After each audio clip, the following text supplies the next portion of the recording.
Welcome to Quiet Scare, where horror doesn't scream, it whispers. Authentic documented experiences, thoughtfully adapted for calm, sleep-friendly listening, truth preserved, atmosphere enhanced. Like and subscribe, and tap the bell for new releases. No more than 3 ads in the first 15 minutes, then it plays clean. Literary horror narration for sophisticated listeners. Sleep well and dream dark.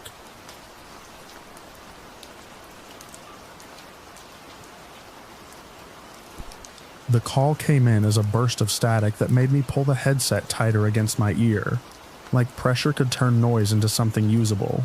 I had just cleared a routine check-in when the line opened, already alive with movement. There was no greeting, no pause, just breath and a sharp, uneven scraping sound, like furniture dragged across a hard floor. I marked the time automatically and straightened in my chair, one hand already hovering over the trace controls. At first I thought it was a pocket dial, the kind where you hear fabric rubbing against a microphone and nothing else. But then something shifted. The breathing changed. It wasn't absent. It was strained, like someone trying not to be heard. I spoke clearly, steady, the way we're trained. I identified myself and asked for the caller's location. My voice sounded louder than it should have in my own head. The line swallowed it. No response. Just a muffled thud, then a dragging noise again, closer this time, followed by a quick intake of air that caught halfway, like something pressed against a throat. I flagged the call as high priority and started the trace request. The system lagged for a second that felt longer than it was. I asked again for an address, for anything that could help. The training runs through you automatically in those moments. The phrasing, the pacing, the expectation that a human voice will answer back. Instead, I got a whisper that didn't form words. It broke apart as it came through. Fragments of sound that might have been syllables if they'd held together. Something like a name or a plea, but it dissolved into a rough scuffle before I could lock onto it. There was another sound layered underneath now. Not just movement, a second presence.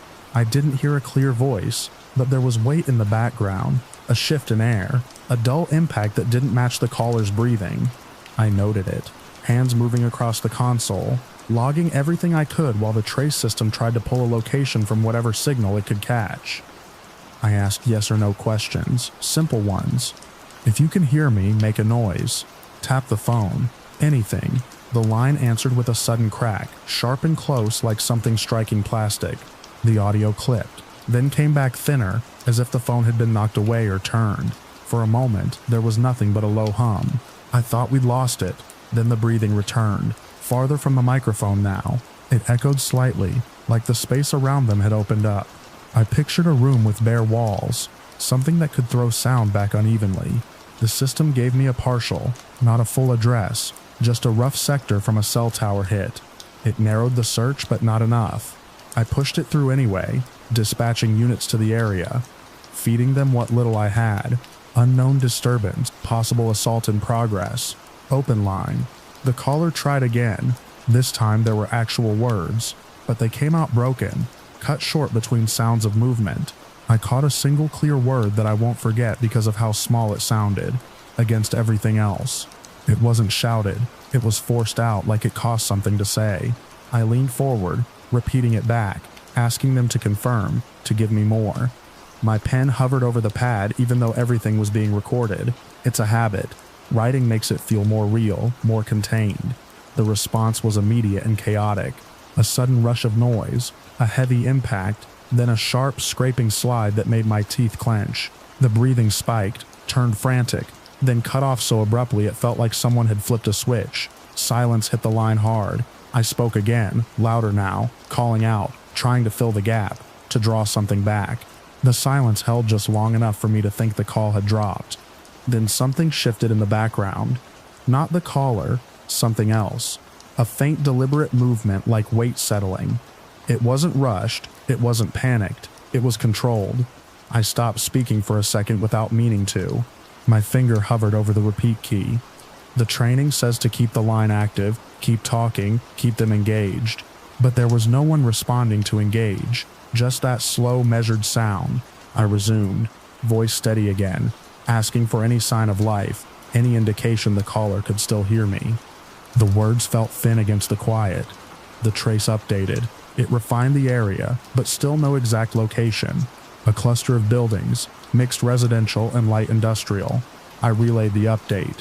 Heard confirmation come back from the units already moving in. They were close enough to start canvassing, but without an address, it meant knocking on doors, listening for anything out of place. On my end, the line carried a faint noise again, not the earlier struggle. This was softer, a dragging sound but slower, intermittent. It paused, resumed, paused again. Each time it stopped, I found myself holding my breath, waiting for it to start again. I tried to match it to something familiar. A chair leg, a shoe on concrete, fabric pulled across a rough surface. None of it quite fit. The rhythm was wrong.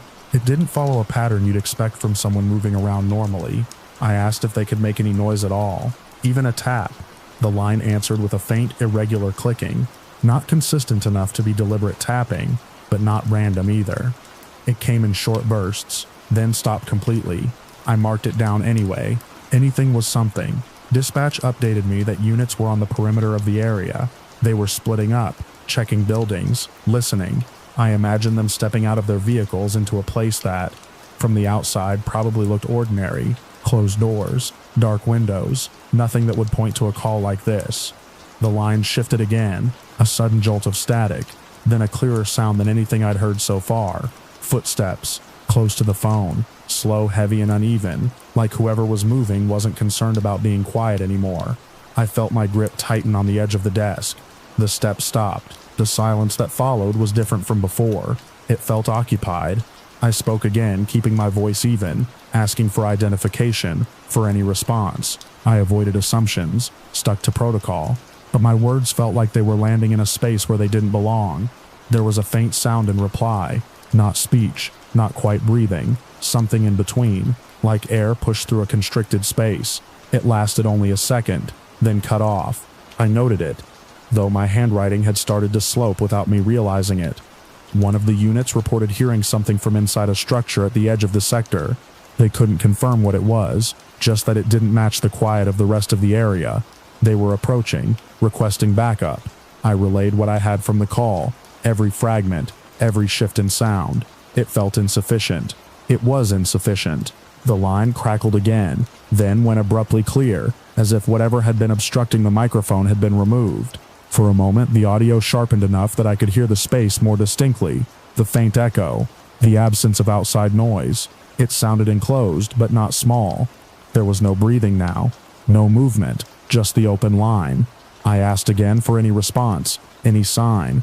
My voice sounded too controlled, like I was speaking to keep something else from creeping in. A new sound broke through. It came from farther away in the space, faint but distinct, a single impact. Then another, slightly closer. It repeated, irregular, closing distance in a way that made my chest tighten. I counted them without meaning to, then stopped myself. The intervals weren't consistent enough to track. It wasn't helpful. The impact stopped abruptly. Then, very close to the microphone, there was a brief, rough exhale. It wasn't the same as before. It wasn't strained. It wasn't panicked. It was steady. I felt a cold shift settle in my stomach, something that didn't belong in the logic of the call but refused to leave. I continued anyway, asking for confirmation of safety, for any indication of the caller's condition. The words felt procedural, detached from what I was hearing. No response came. The units reported forced entry into the structure they'd identified. They were moving through, clearing rooms. Their voices came through, clipped and focused. No immediate contact. No visible occupants. I relayed the status to the open line out of habit, even though there was no one responding. The audio remained unchanged, open, empty, listening. Then, faintly, at the very edge of what the line could carry, there was a sound that didn't match anything before. It was soft, almost lost in the static, but it held just long enough to register. A dragging noise, distant again, moving away. It faded gradually, not cut off, just diminishing, until it blended back into the low hum of the line. I stayed on the call as long as protocol allowed, repeating identification, requesting response, documenting every second of silence. The trace never refined beyond that partial. The units cleared the building and found nothing that matched the violence implied by the audio. No obvious signs of a struggle. No one inside. They expanded the search. Nearby structures, surrounding grounds, still nothing. Eventually, the line dropped on its own. I sat there for a moment after, headset still in place, listening to the absence where the call had been.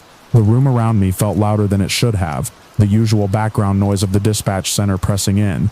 I finalized the report with what little we had: emotional distress, auditory evidence of a struggle, fragmented communication, active investigation, unresolved. The recording was archived, tagged and stored like any other. I listened to it once more before I closed it out, just to make sure I hadn't missed anything. The same sounds played back in the same order, unchanged, offering nothing new. No hidden clarity, no detail I could pull forward.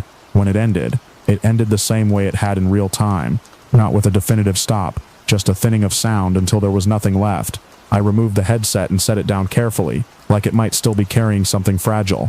For the rest of the shift, every open line felt heavier, every stretch of silence felt occupied, and even now, when I think about that call, what stays with me isn't the struggle or the broken words. It's the moment the breathing changed, and the line didn't feel empty anymore.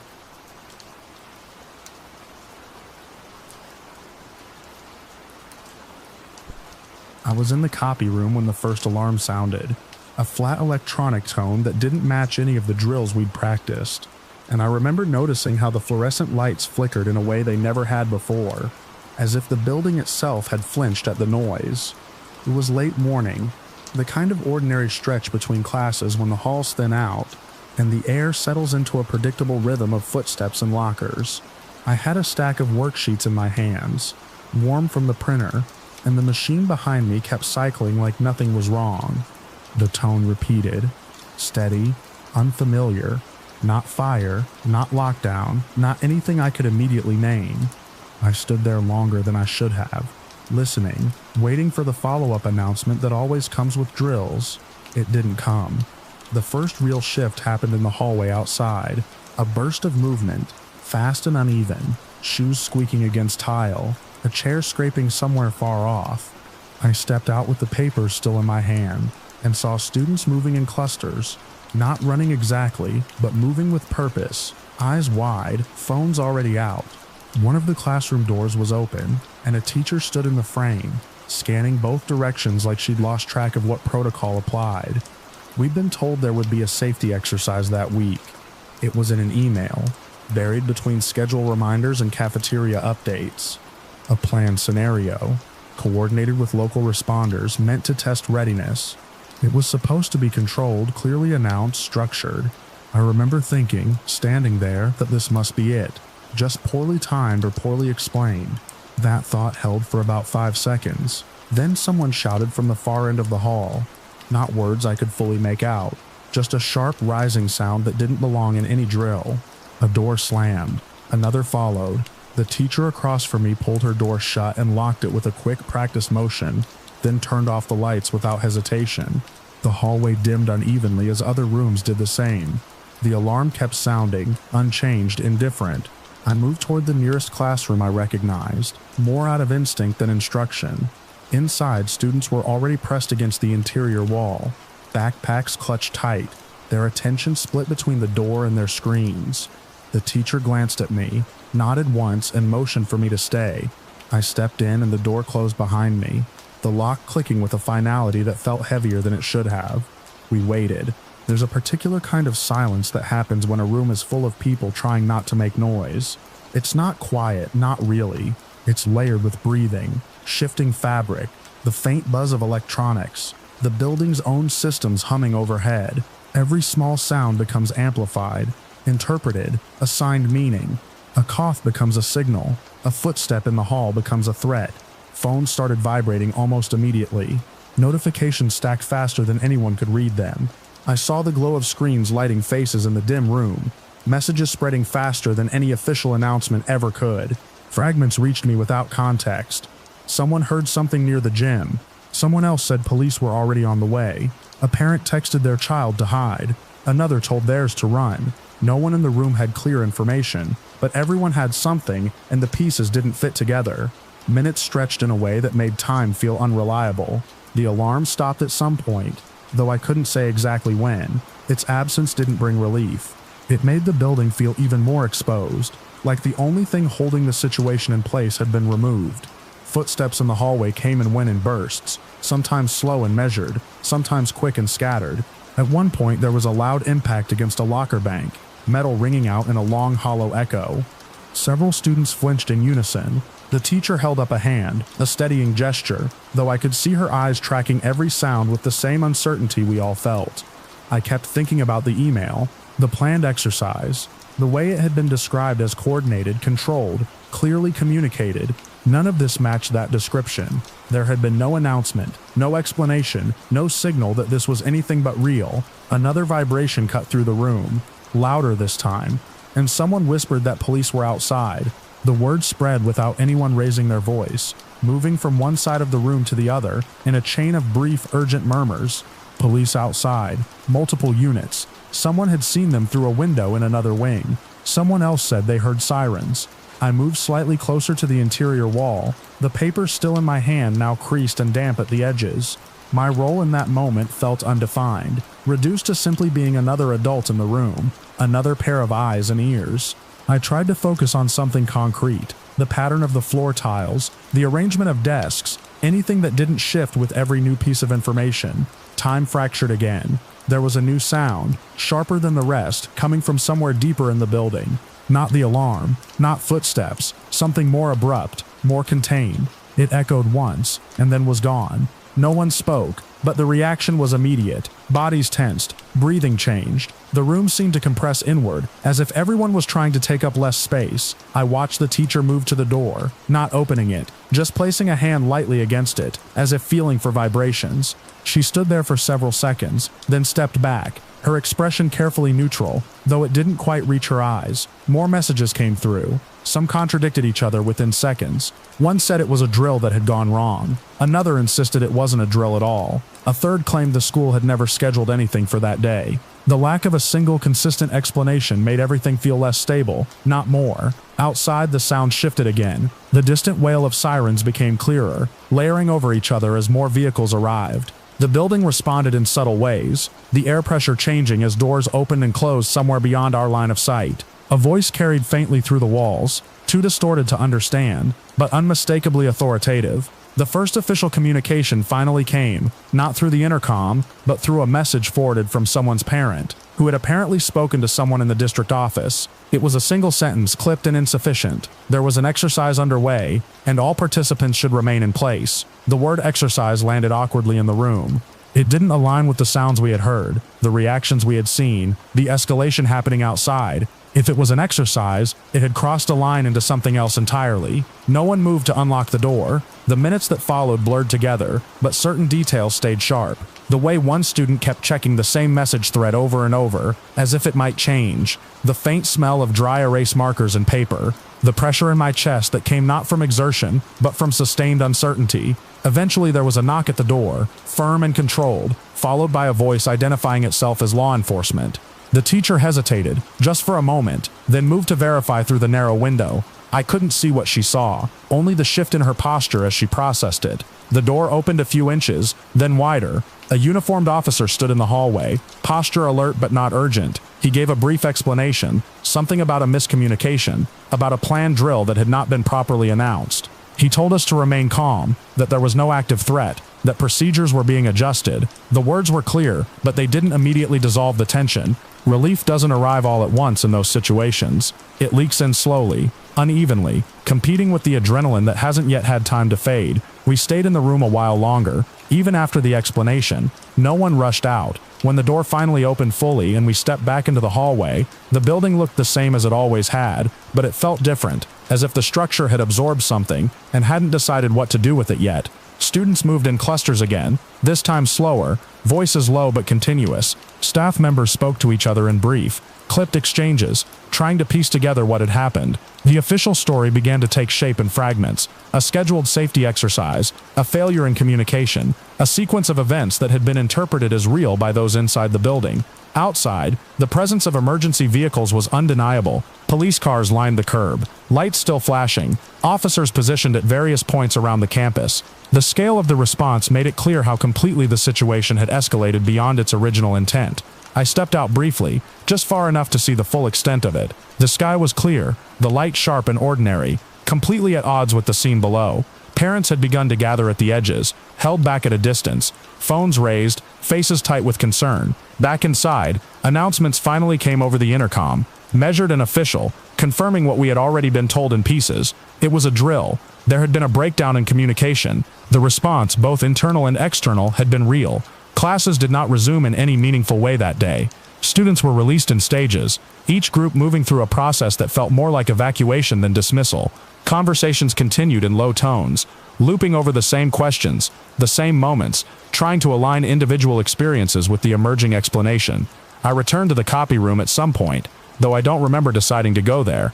The printer had long since stopped, the stack of worksheets still sitting in the tray where I had left them. I picked them up, smoothing the edges out of habit, and noticed how out of place they felt now, like artifacts from a version of the day that had been interrupted and never resumed. By the time I left the building, most of the vehicles were gone, the flashing lights replaced by the steady, unremarkable presence of an empty curb. The campus looked intact, unchanged in any visible way. If someone had arrived then with no context, they would have seen nothing unusual, but I could still trace the path of the morning in my head, from the first unfamiliar tone, to the moment the door opened, each step linked by the absence of clear information, by the way uncertainty filled every gap left by silence. That's the part that stayed with me. Not the alarm itself, not the presence of police, not even the realization that it had been a drill. It was the space in between, where no one knew what was happening, where every sound had to be interpreted without guidance, where the line between simulation and reality disappeared completely. I still think about how quickly it happened, how a planned exercise became something else, simply because the message didn't reach the people it needed to reach. The building didn't change, the procedures didn't change, only the understanding of what was happening shifted, and that was enough to turn a controlled scenario into something that felt entirely real. When I picture it now, it's not the crowded hallway or the police outside that comes back first. It's the copy room, the steady hum of the printer, and that first moment when the alarm sounded and nothing followed, just the tone hanging in the air with no explanation, no context, and no way to tell the difference between practice and something you're supposed to survive.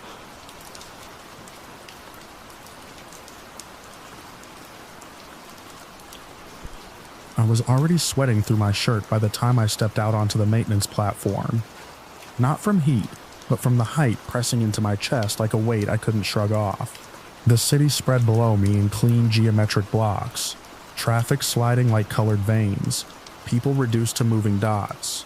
I kept my eyes on the railing, on my shoes, on anything that wasn't the drop because the drop had a way of pulling at me if I looked too long.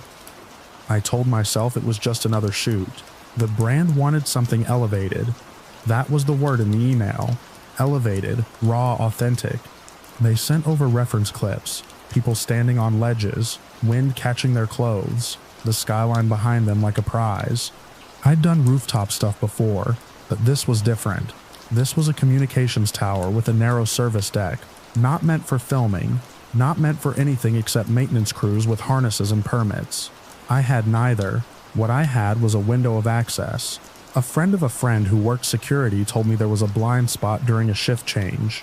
10 minutes, maybe less. Enough time to climb, get the shot, and leave.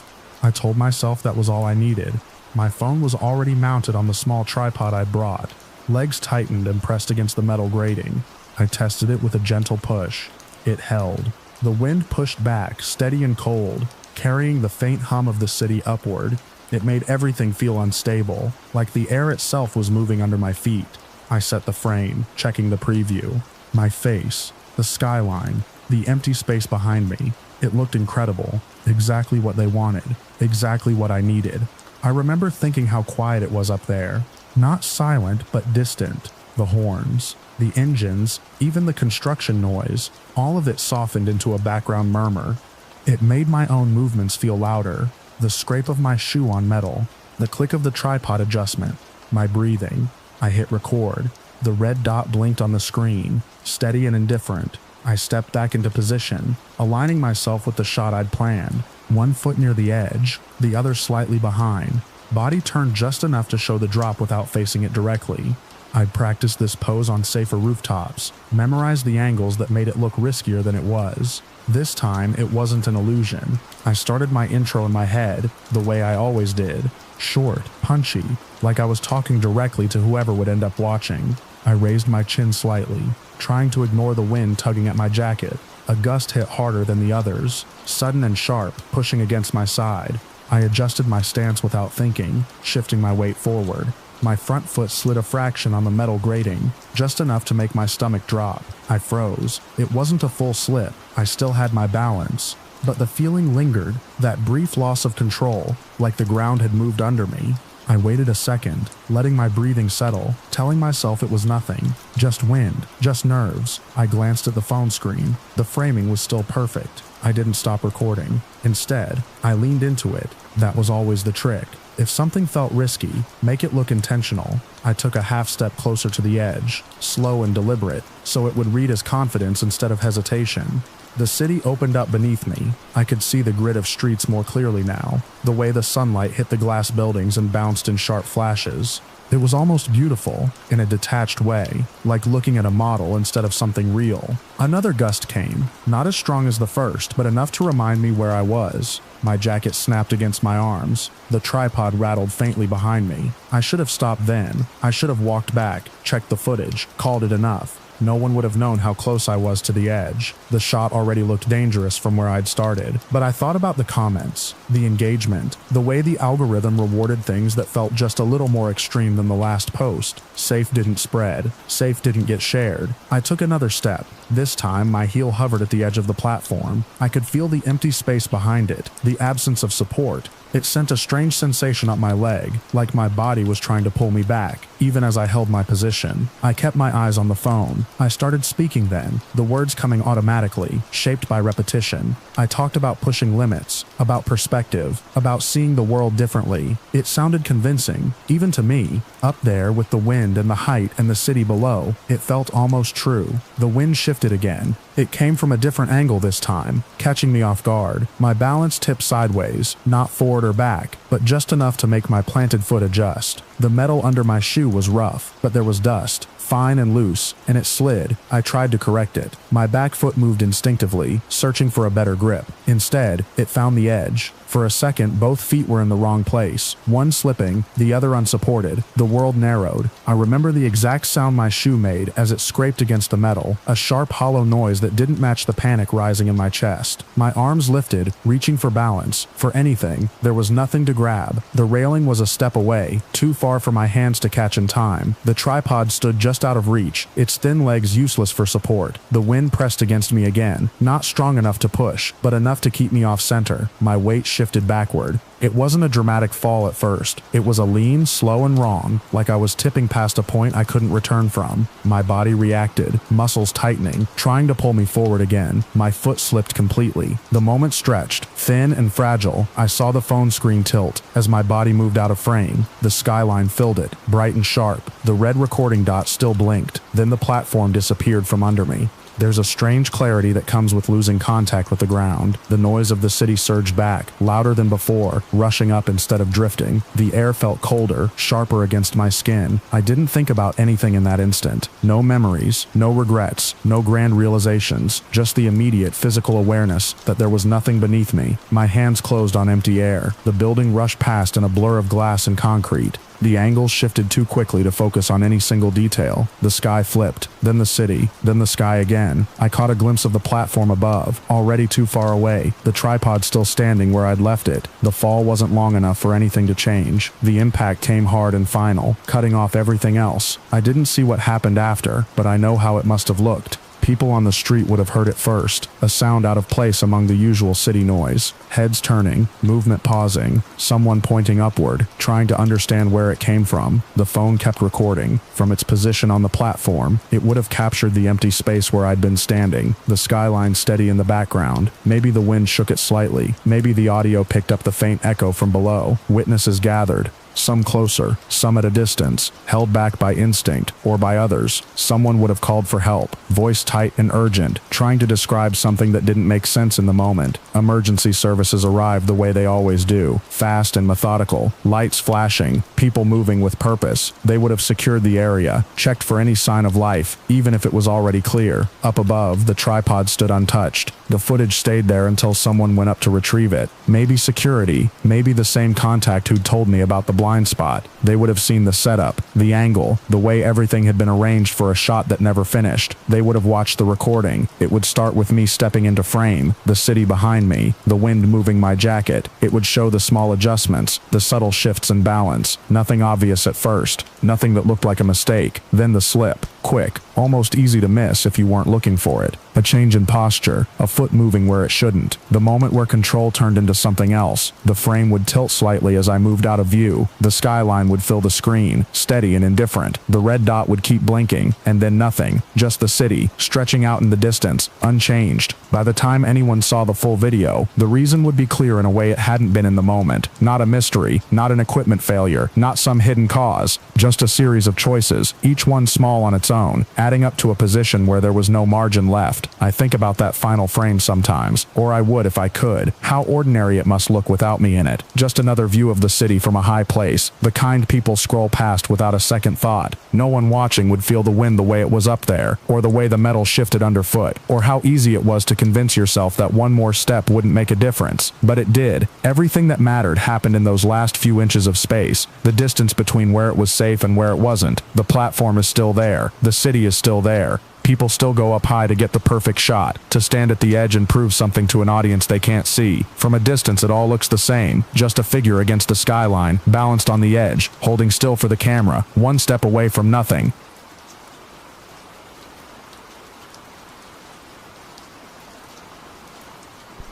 I was halfway up the stairs when I heard the front door open. Not the quick, careless way my dad usually came in after work, but slow, like someone easing it inward to keep the hinges from speaking. The house felt wrong immediately. It was late afternoon, the kind of flat gray light that made everything inside look dull and shadowed, and I remember thinking how quiet it was for that time of day.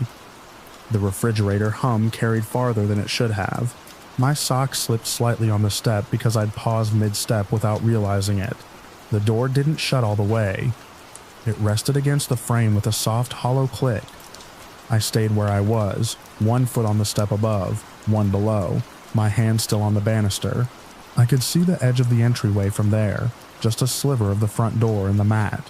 A shape moved across that slice of space, dark, slow, unfamiliar. I didn't call out. That's the part I think about the most now. I didn't say hello or dad like I normally would. Something about the way the door had opened told me not to. I backed up one step, then another, careful to place my weight on the outer edge of each stair so it wouldn't creak. The hallway upstairs felt narrower than usual, like it had tightened while I wasn't looking. My room was at the end, but I didn't go there. My door stuck sometimes when it closed all the way, and I didn't trust it to open quietly if I needed it to. Instead, I slipped into the small laundry room just off the hallway. It was barely big enough for the washer, the dryer, and a narrow gap between them and the wall. I squeezed into that gap, pulling the folding door almost closed, leaving a thin slit so I could see the hallway. The smell of detergent was sharp and clean, and it didn't match what I was feeling. My phone was in my pocket. I took it out slowly, like even that movement might make noise, and I stared at the screen for a second before I did anything. My hands were steady, which surprised me. I thought they would shake, but they didn't. I called 911. The call connected faster than I expected. I pressed the phone close to my ear and kept my voice as low as I could manage, barely more than breath. I told the dispatcher that someone had come into my house and that I didn't know who it was. I gave the address without thinking, like I'd practiced it. The dispatcher's voice stayed calm, even and measured. They asked where I was. I told them I was upstairs, hiding. They told me to stay where I was, to keep the line open, to not make any noise. I listened. At first there was nothing. Then I heard it, soft movement below, the kind that carried through the floorboards in a way that made it hard to place exactly where it was coming from. A step, then another. Not rushed, not searching wildly, just moving. I described everything I heard to the dispatcher in a whisper. The sound of shoes on the floor. A faint scrape, like something being brushed aside. The creak of the first stair. That was the moment my chest tightened. The stairs, they were coming up. I pressed myself harder into the narrow space between the machines, feeling the cold metal of the washer against my shoulder. The folding door in front of me shifted slightly when I moved, and I froze until it settled again. The first step groaned under weight. I knew every sound those stairs made. I could tell which step someone was on just by how it sounded. The third step always gave a longer creak. The fifth had a short, sharp one. I counted without meaning to, not numbers, just positions, tracking where they were. The dispatcher asked if I could hear them. I breathed a quiet yes. The steps continued, slow and deliberate. Whoever it was didn't sound like they were trying to be silent anymore.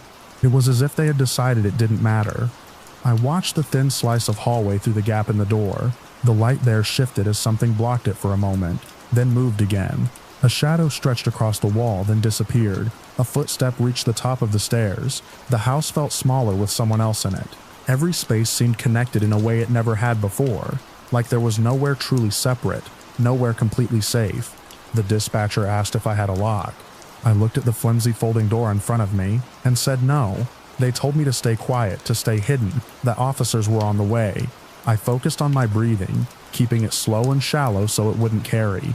The air in the laundry room felt warmer now, or maybe that was just me.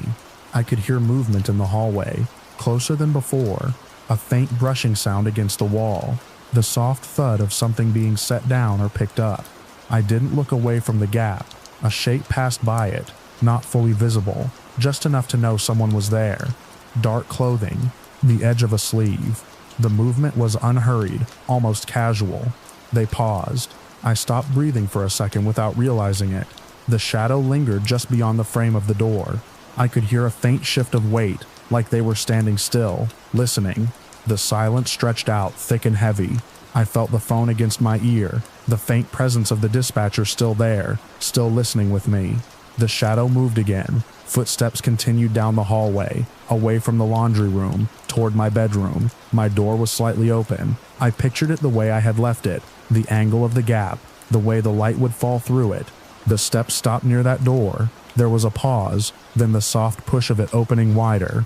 A faint sound from inside, something being disturbed. Not loud, just enough to tell me they had gone in. I closed my eyes for a second, then opened them again, keeping them fixed on the hallway. The dispatcher asked if I could still hear them. I whispered that they were in my room. They asked if I could describe them. I said I hadn't seen their face, only that they were wearing dark clothes and moved slowly. Time stretched in a way that didn't feel real. I don't know how long they stayed in my room. It felt like a long time, but it could have been seconds. The sounds were small and contained. Drawers opening, something being shifted, a faint scrape against the floor. Then the steps came back into the hallway. They were closer this time when they passed the laundry room again. I could hear the slight difference in the way the floor sounded under them, the subtle change that meant they were just outside. The folding door in front of me seemed too thin, the gap too wide. They stopped again. I stared at the narrow opening, expecting at any second to see a face appear, to have the door pulled open. My grip tightened on the phone. Nothing happened. After a moment, the steps continued. This time they went back toward the stairs. The first step down creaked, then the next. The sounds moved away, growing fainter with each one. I didn't move. I didn't shift. I stayed pressed into that narrow space, listening as the footsteps reached the bottom and continued into the house. The dispatcher told me officers were close. I whispered that I could still hear the person downstairs. There was a new sound then, a distant thud, sharper than the others, not loud but different. It came from near the front of the house. Then voices, not clear words, just the presence of more than one person speaking. The tone was different, firm, controlled. The movement downstairs changed. Faster now, less careful. A chair scraped loudly against the floor. Something bumped into a wall. I held still, my eyes still locked on the gap, even though nothing was happening in the hallway anymore. The voices became clearer, still not distinct enough to make out words, but enough to know there were multiple people. The tone was authoritative, commanding. Footsteps moved quickly across the floor below, a heavier tread now, more than one set. The sound of something being moved aside, then a sharp sudden stillness. The dispatcher said something about officers being inside. I didn't respond right away. I was still listening, waiting for any sign that the person might come back up the stairs. There was a brief burst of louder voices, then it dropped off again. The house settled into a different kind of quiet, one that felt less tense but not entirely safe yet. After a moment, I heard someone on the stairs again, but the rhythm was different this time, more direct. Less cautious. I tensed, even though the dispatcher said it was likely the police. The steps reached the top, and a figure appeared in the hallway. This time, I saw more uniform, the outline of equipment at the waist, the posture of someone scanning the space. I didn't move until I heard my name called, clear and certain. I pushed the folding door open slowly, the hinge making a soft sound that seemed too loud after everything else. I stepped out into the hallway, my legs feeling strange, like they didn't fully belong to me. The officer turned toward me immediately. Their presence filled the hallway in a way that pushed everything else back. They guided me away from the laundry room, down the hallway, keeping themselves between me and the stairs.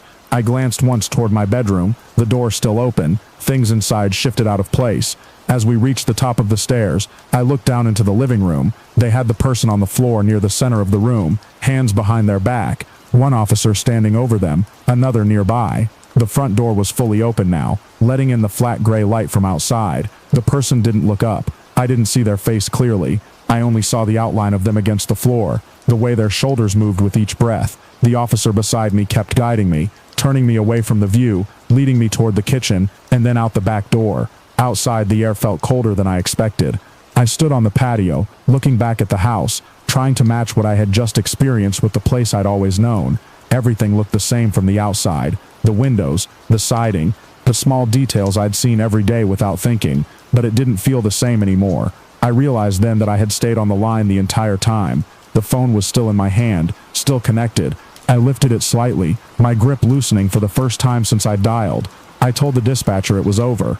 They stayed on the line a little longer, just long enough to make sure I was with the officers, just long enough for the world to start feeling solid again. When the call ended, the silence that followed was different from the one before. It wasn't empty. It was settled, like something had been put back into place. I looked at my hands then. They were still steady. That's what I remember most, standing there behind the house, the faint noise of movement inside as everything was being handled, the open back door, the ordinary shape of the yard. Nothing about the scene matched how close it had come to being something else entirely.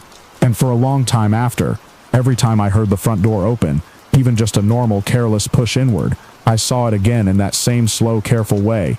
The hinge held quiet, the door stopping just short of the frame, and I felt that same stillness settle over the house before anything else could happen.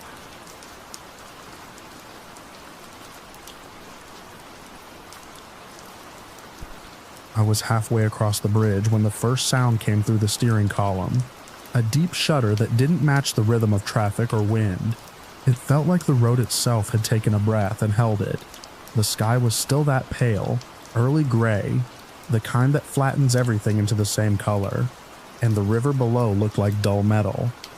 I remember easing off the accelerator, more out of instinct than fear, watching the brake lights ahead ripple on in a slow, uncertain chain. Then the deck dropped. Not all at once. A section ahead of me sagged like something giving way under weight. A long, slow bend that turned into a violent snap. The sound came a fraction later, a crack that punched through the cabin and into my chest. Cars tilted at angles that didn't make sense. Sliding, bumping, some stopping dead as others lurched forward into them. The horizon shifted. I saw the guardrail ahead dip and vanish, and beyond it, empty space where the roadway had been. I braked hard. The tires chirped and the seatbelt locked across my chest. The car behind me swerved, clipped my rear bumper, and spun to a stop at an angle.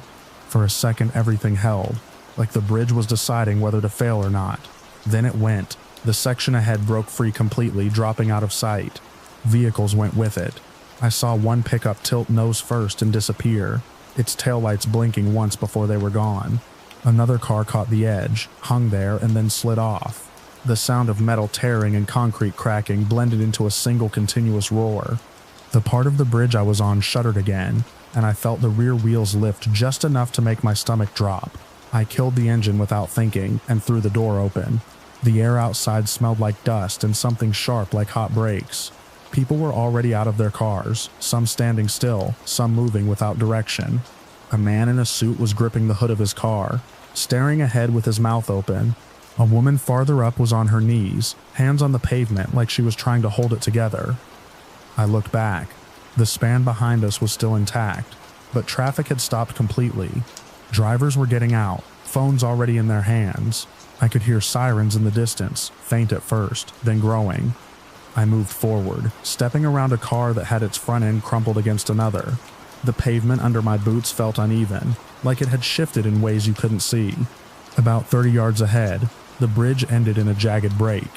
Rebar stuck out like broken bones. The river was visible through the gap, dark and wide, carrying debris downstream. There were people at the edge. One man was lying flat, reaching down over the side, shouting something I couldn't make out. Another had a jacket wrapped around his arm, like he'd already used it for something. I ran the last stretch, slowing as I got closer, not trusting the ground. When I reached them, I saw what they were looking at. A car had caught on a lower support beam, half submerged. The front end was in the water. The rear angled up. The driver's side door crushed inward. The river pushed against it, rocking it gently like it was testing how much it could take. Inside, I could see movement. Someone was alive. "Can you hear me?" I shouted, dropping to my stomach beside the man already there. My voice sounded thin against the noise of the water. The man next to me glanced at me, eyes wide, then back down. "There's someone in there," he said unnecessarily. I shrugged off my jacket and twisted it into a rough rope, handing one end to him. "Hold this," I said, keeping my voice as steady as I could. I slid closer to the edge, ignoring the way the concrete crumbled slightly under my weight. The drop wasn't straight down. The broken edge angled inward, a sloped mess of concrete and steel. I swung my legs over, testing each foothold before shifting my weight. The cold from the river came up immediately, cutting through my clothes. Halfway down, I heard another crack above me. I froze, pressing myself against the concrete. Small pieces of debris rattled past, bouncing off the surface and into the water below. Someone above shouted for everyone to move back. I kept going. The car was closer than it looked from above, but the angle made it awkward to reach. I stretched out, grabbing the edge of the rear door. It was slick with water and something else I didn't look at too closely. Inside, the driver was slumped sideways, one arm pinned. Their head was above water, but just barely. The current pushed against the door, making it vibrate under my hand. "I'm here," I said, louder now, not sure if they could hear me. "I'm going to try to get you out." Their eyes moved, focusing on me for a second, then drifting, conscious but fading. I braced one foot against a piece of exposed rebar and pulled on the door. It didn't budge. I tried again, putting more of my weight into it. The metal groaned but held. The angle was wrong. I shifted, trying to get a better grip, and felt the car dip slightly as I leaned on it. Above me, the man holding my jacket tightened his grip. "Careful," he called down. I nodded, though he couldn't see it. I reached inside through the broken window instead, feeling for the driver's arm. It was wedged between the seat and the door. I tried to pull it free, but it wouldn't move. The current surged, slapping water against my legs, soaking me through. "Stay with me," I said, more to keep myself focused than anything else. I changed tactics. Instead of pulling the arm, I pushed against the seat, trying to create space. The seat shifted a fraction, enough to loosen the pressure. I grabbed the arm again and pulled. This time it came free, and the driver gasped, a sharp intake that cut through the noise. "Good," I said. "That's good." I hooked my arm under theirs and tried to lift, but the angle worked against me. The car shifted again, dipping lower at the front. Water surged up over the hood, spilling into the cabin. "We need to move," I called up. Hands appeared above me, reaching down. Someone had found another piece of clothing, extending it like a lifeline.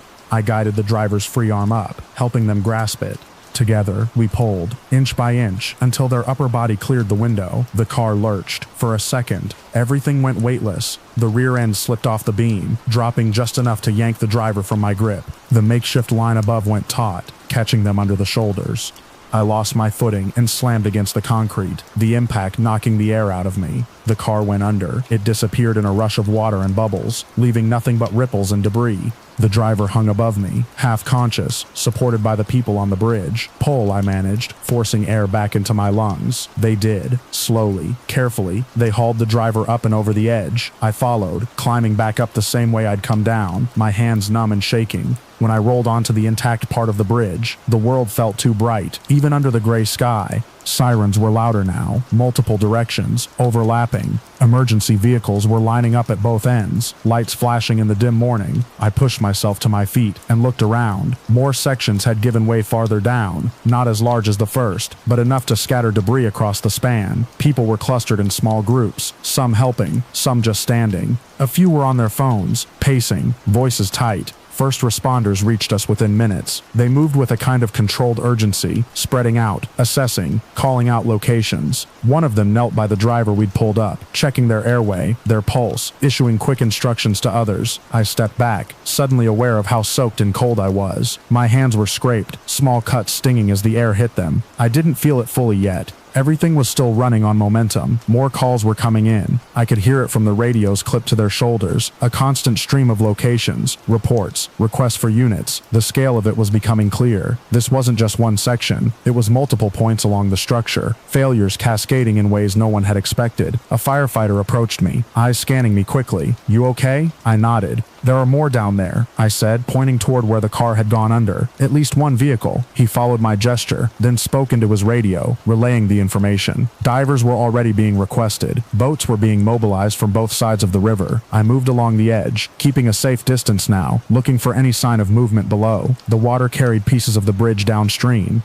Chunks of concrete, bits of railing, smaller debris that spun in the current. Time blurred. More responders arrived. Police set up perimeters, redirecting traffic, keeping people from moving into unstable areas. Rescue teams moved in coordinated lines, checking vehicles that were still on the intact sections, calling out, listening for responses. Ladders were brought in, ropes anchored, teams lowered carefully over edges to reach areas that were still accessible. I found myself helping where I could, holding a line, passing equipment, guiding someone away from a section that had started to crack. It wasn't organized at first, just people doing what they could, but it settled into something more structured as the professionals took over. At one point, I stood near the center of what remained, looking both ways along the bridge. The scale of it stretched out in either direction, a long broken line over the water. The early morning light had shifted, turning the river from dull gray to something brighter, almost reflective. It made the gaps in the bridge stand out even more, dark breaks against the surface. A helicopter came in low, hovering over one of the larger collapses. The downdraft whipped up dust and loose debris, forcing us to shield our eyes. A rescue basket was lowered, swinging slightly, then steadied as it reached someone stranded on a narrow section of intact roadway. Everywhere there was motion, and underneath it, a constant awareness that more could give way at any moment. I kept thinking about the first shudder, how subtle it had been, how easy it would have been to ignore. If I had been a few seconds earlier, a few cars ahead, I would have been in that section when it went. That thought stayed with me, sitting just behind everything else. As the hours passed, the initial chaos gave way to a steady, relentless operation. Boats moved along the river, scanning, marking locations. Divers went in where they could. On the bridge, teams worked methodically, vehicle by vehicle, section by section. I was eventually guided off the structure, along with other witnesses. We were led to a staging area set up near the end of the bridge, where medics checked us over, asked for basic information, directed us to sit if we needed to. I sat on the back of an ambulance, a blanket draped over my shoulders, watching the bridge from a distance. It looked different from there, smaller somehow, but the damage was clearer. Entire segments were gone, the remaining parts uneven, like a broken spine. People moved around me, some talking quietly, others staring in the same direction I was. The sound of sirens never fully stopped. It just became part of the background. I replayed the moment of the collapse over and over, trying to find something I had missed, some sign that would have made it make sense sooner. But it always came back the same: the shudder, the sag, the break. By the time the sun was fully up, the operation was still going. More units had arrived. The area was secured, the flow of responders steady and controlled. What had been a normal morning commute had turned into something else entirely, something that would take days, maybe longer, to fully understand. I left when they told me I could, after giving a statement, after making sure there was nothing more I could do there. I walked away from the bridge on unsteady legs, the blanket still around my shoulders, the sounds of the response fading slowly behind me. The last time I looked back, the helicopter was still hovering over the water, and the broken edge of the bridge cast a jagged reflection across the river, like a line that had been torn and left unfinished.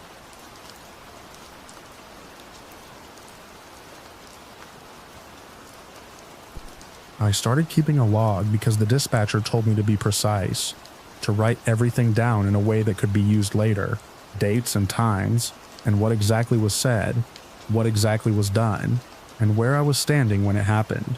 The first entry was nothing more than a note about the mailbox being opened before sunrise. The metal door lifted as if someone had checked it and left it that way. I wrote the time from the microwave clock and the temperature from the weather app, and I told myself that details would protect me. By the third entry, I was recording license plate numbers I didn't recognize parked half a block away. By the sixth, I was describing footsteps on the gravel strip beside my house that led from the sidewalk to the side gate. footsteps that stopped just short of the latch and then retreated. I took photos of the impressions when the light was right, kneeling in the damp grass in my work clothes before I had to leave. I emailed those photos to the officer who had given me his card and told me to keep documenting. I had already filed for protection. The order was supposed to create a clean boundary, a line I could point to and say, "Here, this is the law, this is where you stop." The paperwork sat in a plastic sleeve on my kitchen counter next to the fruit bowl. Easy to grab if I needed to show it to someone. I kept copies in my purse, in my car, in a folder at work. I followed the steps exactly. I showed up to the hearings. I spoke when I was asked. I answered questions with the kind of clarity that comes from rehearsing your own fear until it sounds like a report. He wasn't supposed to be anywhere near me. I did not write his name in the log. I wrote him, as if that would make the entries easier to read back later, as if a pronoun could contain everything without spilling it across the page. The officers used his name when they spoke to me, and the lawyers used it when they filed motions, but in my notebook it was always him, arriving and leaving, calling from unknown numbers, sending messages through accounts that appeared and disappeared. I saved what I could. I took screenshots. I forwarded everything. The first time I went to the station in person, it was mid-morning, and the lobby smelled faintly of coffee and floor cleaner. I waited in a molded plastic chair while someone at the desk finished a call. When it was my turn, I explained the situation the way I had practiced, a short summary followed by the specifics, dates, times, the order in place. The officer nodded, asked a few questions, and told me they would note it, that I was doing the right thing by keeping records. I left with a case number written on a slip of paper. Weeks passed like that, measured in entries. A car idling too long at the corner. A knock at the door when I knew no one was expected. The gate unlatched again. The sound of someone moving along the side of the house late at night. Too heavy to be a cat. Too deliberate to be the wind. Each time I added to the log. Each time I reported it. Each time I was told that without direct contact or clear evidence of a violation at that exact moment, there was only so much they could do. I rearranged my routines. I left for work earlier, came home later, varied my routes. I installed a camera over the front door and another aimed at the driveway, the small red lights blinking steadily like a promise. I checked them from my phone during breaks, watching empty frames of my own house, the ordinary quiet of a suburban street, neighbors walking dogs, kids riding bikes, the delivery truck that came around the same time each afternoon. I told my closest neighbor, the one whose kitchen window faced my side yard, and she said she would keep an eye out. She gave me her number and told me to call any time, day or night. I added her to my contacts and wrote her name in the margin of a page in my log, underlined twice. There were mornings when I would stand at the sink and look out at the street and feel a tightness in my chest that had no clear source. As if my body had learned something my mind was still trying to catch up to. I would make coffee, pack my bag, check the locks, check the windows, check the cameras, and then leave, telling myself that this was what being careful looked like. The calls came in waves, unknown numbers, sometimes local, sometimes from other states. When I answered, there was often silence on the other end, or a breath, or a click. I stopped answering. I let them go to voicemail and saved each one, even the empty ones, even the ones that contained nothing but a few seconds of static. I attached them to emails. I sent them to the officer with the card. I remember the day I found the note tucked under the windshield wiper. It was early, the sky still gray, the air cool enough that I could see my breath. The paper was folded once, plain, the kind you could tear from a notebook. There was no name on it, just a short line in block letters that I recognized even without seeing his name, the way you recognize a voice even when it says nothing. I didn't unfold it there. I took a photo first, then slid it into a plastic bag I kept in the glove compartment for this exact reason. I drove straight to the station. They took the bag, logged it, asked me the same questions, wrote things down. The officer I spoke to that morning had a tired look, like he had been on shift too long, but he was patient. He told me again that I was doing everything right. He told me to keep documenting. He told me to call if anything escalated. I wanted to ask him what counted as escalation. Instead, I nodded and went back to my car and wrote the time and the details in my notebook. The act of writing a small way to hold on to control. The order was still in place. The boundaries were still there, on paper, in files, in the system. But the space between what was written and what was happening in my yard felt like it was widening. like a gap I couldn't cross. The night before it happened, I did not sleep well. There was nothing specific I could point to in my log for that date. No entry that would later stand out as a clear warning.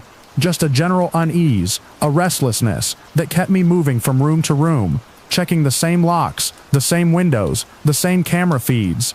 I watched the front porch for a long time, the image grainy in the low light, the empty steps leading up to the door. At some point, I sat at the kitchen table and went through the stack of papers again, the order, the reports, the emails printed out and organized.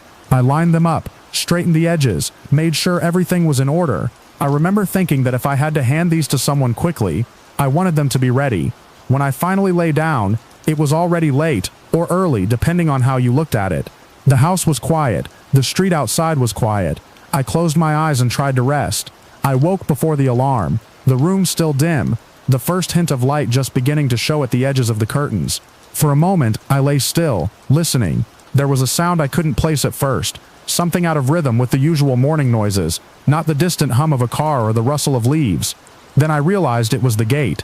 I sat up, the movement quick, my heart already beating faster. The sound came again, the faint metallic shift of the latch being handled. I reached for my phone on the nightstand, my fingers finding it without looking, and I opened the camera app, pulling up the feed from the side yard. The image took a second to load. When it did, the frame showed the narrow strip of space between my house and the fence, the gate at the far end. It was open. There was a figure just inside the frame, partially obscured by the angle, but close enough that I could see the outline of a person moving along the side of the house toward the back door. The camera did not capture a face, only the motion, the shape. I knew it was him.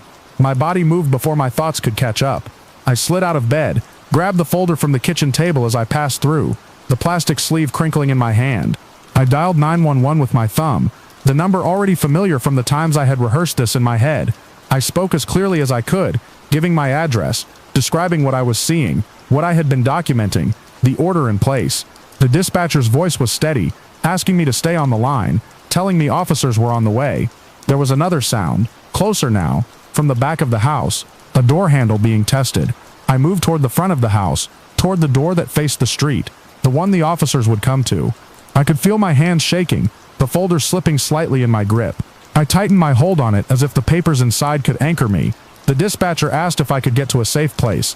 I told her where I was, that I was moving to the front, that I could hear him at the back. She told me to stay on the line, to keep talking.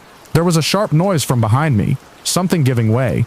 I did not turn around. I kept moving, my focus on the front door, on the lock, on the distance between where I was and where I needed to be.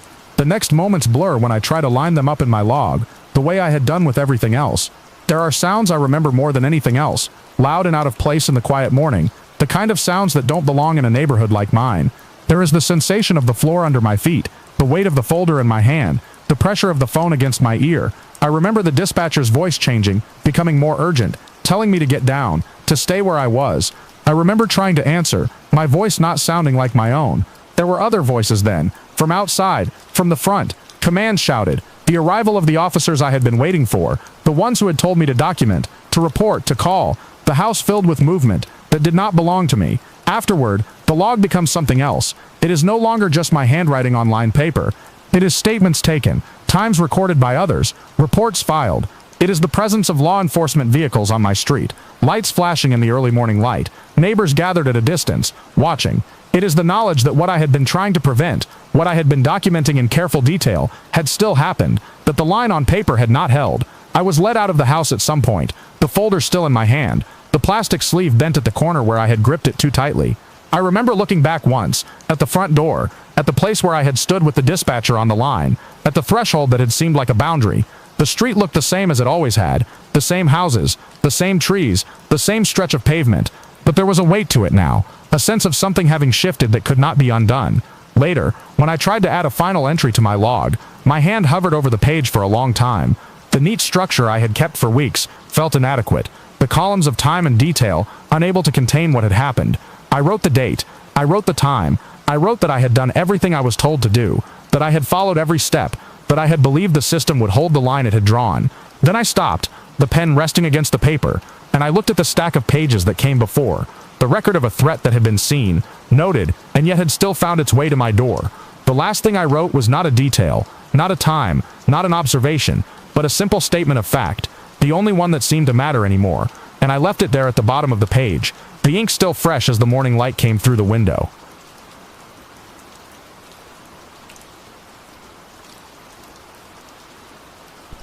I remember the sound first, not a crash or anything dramatic, just the dull, wrong thud of something heavy meeting the kitchen floor when it shouldn't have. It came from behind me while I was lining up my toy cars along the grout lines, making sure the wheels fit perfectly between the cracks. The refrigerator hummed like it always did. The clock blinked the same green numbers, but that sound cut through everything and left a hollow space in the room. I didn't turn right away. I stared at the car in my hand and tried to decide if the sound meant I had to stop playing. The house felt the same, but also not the same, like when a light flickers and you're not sure if it actually changed or if your eyes did something strange. Then I looked. My mom was on the floor near the counter, one arm bent under her in a way I'd never seen before. A cup had rolled away from her hand and stopped against the cabinet. There was water spreading slowly, thin and quiet, slipping into the same grout lines where my cars had been. I stood up and waited for her to move. She didn't. I walked closer, careful not to step on the water. Her eyes were open but not looking at me.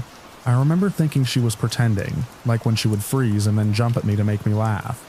I waited for the jump. It didn't come. I said her name once, softly, because the room felt like it might break if I was too loud. She didn't answer. I said it again, louder this time. Still nothing. I touched her shoulder. It was warm, but she didn't react. I pushed a little harder, the way she would nudge me awake in the mornings. Her body moved slightly, heavy and loose, then settled back into the same wrong shape. Something inside me shifted then, like a decision I didn't know how to name. I stopped waiting for her to fix it. I had seen her use the phone 100 times. I knew where she kept it when she wasn't holding it, on the small table near the couch, next to the lamp with the crooked shade. I looked toward the living room and felt the distance stretch out, longer than it ever had. I walked, then ran. The phone was there, face down. I picked it up with both hands because it felt heavier than usual, like it mattered more now. The screen lit up when I pressed the side button the way I'd seen her do. There were numbers, bright and clear, waiting for something. I didn't know all the rules, but I knew one thing she had told me more than once. Her voice serious in a way that made me listen. If something is very wrong, call for help. I pressed the numbers slowly, making sure each one was right. My finger hovered for a second before the last tap, like I was about to do something that couldn't be undone. Then I pressed it. The ringing felt too loud. Each tone filled the room, bouncing off the walls and coming back at me. I held the phone tight against my ear and watched the hallway, as if something might come down it. When the voice answered, calm and steady, I didn't feel scared anymore. I felt like I had something to do. I told them my mom was on the floor and wouldn't get up. The words came out uneven, but I kept going. I gave them our address the way she had made me practice, repeating it until I got it right. The voice asked questions, and I answered the ones I could. They told me to stay on the line. I did. I walked back to the kitchen with the phone still pressed to my ear. The water had spread farther now, a thin, shining path under the table. My cars were still lined up where I'd left them, untouched, like they were waiting for me to come back and finish something. I knelt beside her again. The voice on the phone told me to say her name loudly and tap her. I did both. My voice sounded different, bigger and sharper than it ever had before. Her head moved slightly with the tapping, but her eyes stayed the same. The voice told me to look at her chest, to see if it was moving. I stared, trying to see what they meant. It was hard to tell at first, but then I noticed a small rise, then a fall, slow and uneven. I told them she was breathing. They said that was good. They said help was coming. They told me to stay with her and keep talking, even if she didn't answer. So I did. I told her about the cars, about how I had almost finished lining them up. I told her the blue one kept tipping over, and I didn't know why. I told her I was right there, and that she needed to get up, because the floor was cold. My voice filled the kitchen, bouncing off the cabinets and coming back to me, the only sound besides the hum of the refrigerator and the quiet voice in my ear guiding me through each step. Time didn't feel normal. It stretched and folded in strange ways. I kept looking toward the front door, expecting it to open at any second, but it stayed closed. The voice asked me if the door was locked. I didn't know. They told me to go check and unlock it if it was. I hesitated, looking at my mom on the floor. Leaving her felt wrong, like breaking a rule I couldn't explain. The voice repeated the instruction, calm and certain. I stood up, my legs feeling stiff, and walked to the door. The lock was in place. I turned it the way I'd seen her do, the metal clicking louder than usual. I opened the door a little, just enough so someone could come in, then went back to the kitchen. She was still there, exactly the same. I knelt down again and kept talking. At some point I heard something new, faint at first, then growing louder. A distant wail that didn't belong to the house or the street I knew. It rose and fell, coming closer, filling the spaces between my words. The voice on the phone told me that was the ambulance, that they were almost there. I felt something loosen in my chest. Not relief exactly, but a shift from holding everything alone to sharing it with something bigger. The sound stopped abruptly outside, replaced by footsteps and the quick, purposeful movement of people who knew what they were doing. The front door opened wider, and voices filled the house, controlled but urgent. They came into the kitchen and took in the scene in a single glance. One of them knelt beside my mom, checking her in ways I didn't fully understand. Another spoke to me, not asking questions all at once, but guiding me to the side so they could work. I moved back, still holding the phone, not sure if I was supposed to hang up. The voice on the line told me I had done exactly what I needed to do, that I could stay on or end the call. I stayed for a moment longer, listening, then slowly lowered the phone. The kitchen changed quickly. Equipment appeared. Movements became faster, more focused. They spoke to each other in short, clear phrases that I couldn't follow, but their tone made it seem like there was a path through this, something they were moving toward. I stood near the doorway, out of the way, watching. At one point, one of them glanced at me and gave a small nod. Not a smile, but something steady and reassuring. It anchored me in place. They lifted her onto a stretcher, securing her with careful, practiced motions. Her arm, the one that had been bent under her, was repositioned. Straightened in a way that looked more like her again, they moved her toward the door, the wheels of the stretcher rolling over the tile and then onto the hardwood with a soft change in sound. I followed as far as the doorway, stopping where the floor changed. The outside air felt different, cooler, carrying the faint smell of something sharp and clean from the ambulance. They loaded her in, continuing their work without pause. One of them asked me if there was someone they could call, a relative, a neighbor. I gave them the number I knew, reciting it carefully, the way I had with the address. They repeated it back, then nodded. The doors of the ambulance closed with a firm final sound. The siren started again, not as loud from where I stood, but still strong, still cutting through everything else. The vehicle pulled away, the sound fading as it turned the corner and disappeared. I stood in the doorway for a long moment after it was gone. The house was quiet again when I went back inside, but it wasn't the same quiet as before. It felt used, like something important had passed through it and left a mark you couldn't see. The kitchen floor was still wet, the water having spread and then stopped, a thin border marking how far it had gone. My cars were still lined up, the blue one still tilted slightly to one side. I walked over and picked it up, setting it straight. I looked at the place where my mom had been lying, the space now empty but still holding the shape of what had happened. The hum of the refrigerator continued, steady and unchanged, like it had decided not to notice anything at all. I sat down on the floor, near the grout lines, and placed the cars back where they had been. My hands moved automatically, finishing the line I had started before everything changed. The front door remained slightly open, letting in a thin strip of light and the distant, normal sounds of the neighborhood continuing on as if nothing had happened.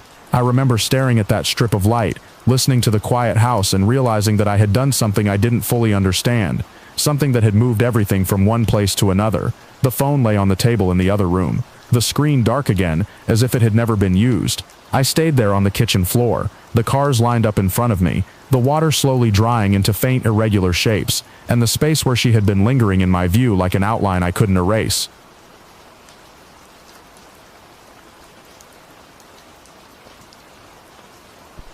I remember the sound first, not the impact, not the water, just the hollow crack of something underneath us, giving way where the shoulders should have been solid. The car tilted before I understood why, the headlights suddenly pointing at a slant into dark water that hadn't been visible a second before. We weren't going fast. That's the part that never sits right with me. It was a quiet road that ran alongside the canal, the kind of place you drive slower without thinking, because there's nothing out there but weeds and a narrow strip of asphalt.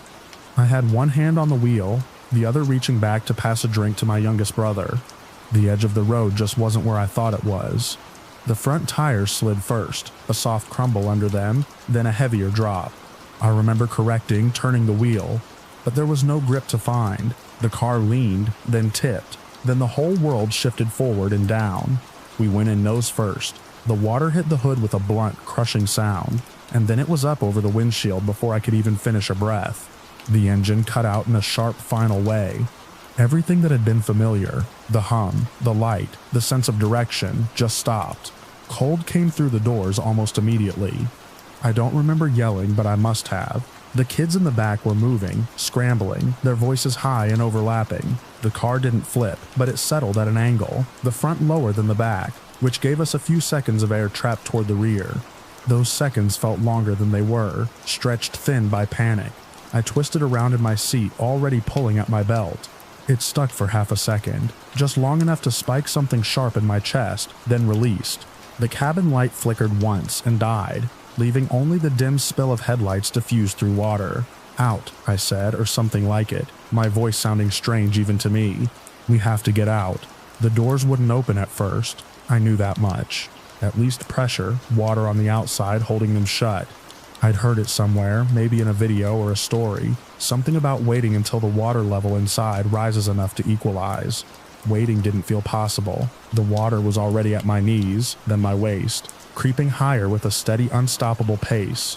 My youngest was crying, not loud, just a broken, panicked sound that kept catching in his throat.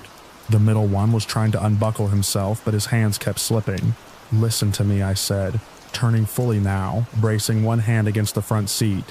"Do exactly what I say." I reached back and got the middle one's seatbelt free, then the youngest's. The water was up to the bottom of the seats, then over them. It soaked through everything instantly, heavy and cold. "Climb up," I told them. "Stay at the back. Keep your heads up." They scrambled, pushing themselves toward the highest point of the cabin. The air pocket was shrinking, but it was still there, a narrow space near the rear window where they could breathe. I tried the rear door. It didn't move. I tried again, putting my shoulder into it, but the pressure held it fast. The water reached my chest. It was so cold it felt like something solid pressing against me. My breaths came shorter, sharper, and I had to force myself to slow them. "Okay," I said, though I don't know if it sounded like anything steady. "Okay." We wait, then we push together. The headlights dimmed further as water swallowed more of them. The inside of the car took on a murky green-brown tint, shapes flattening, edges blurring. I could see their faces just enough to know they were watching me. That mattered more than anything. When the water reached their chins, I knew we were close.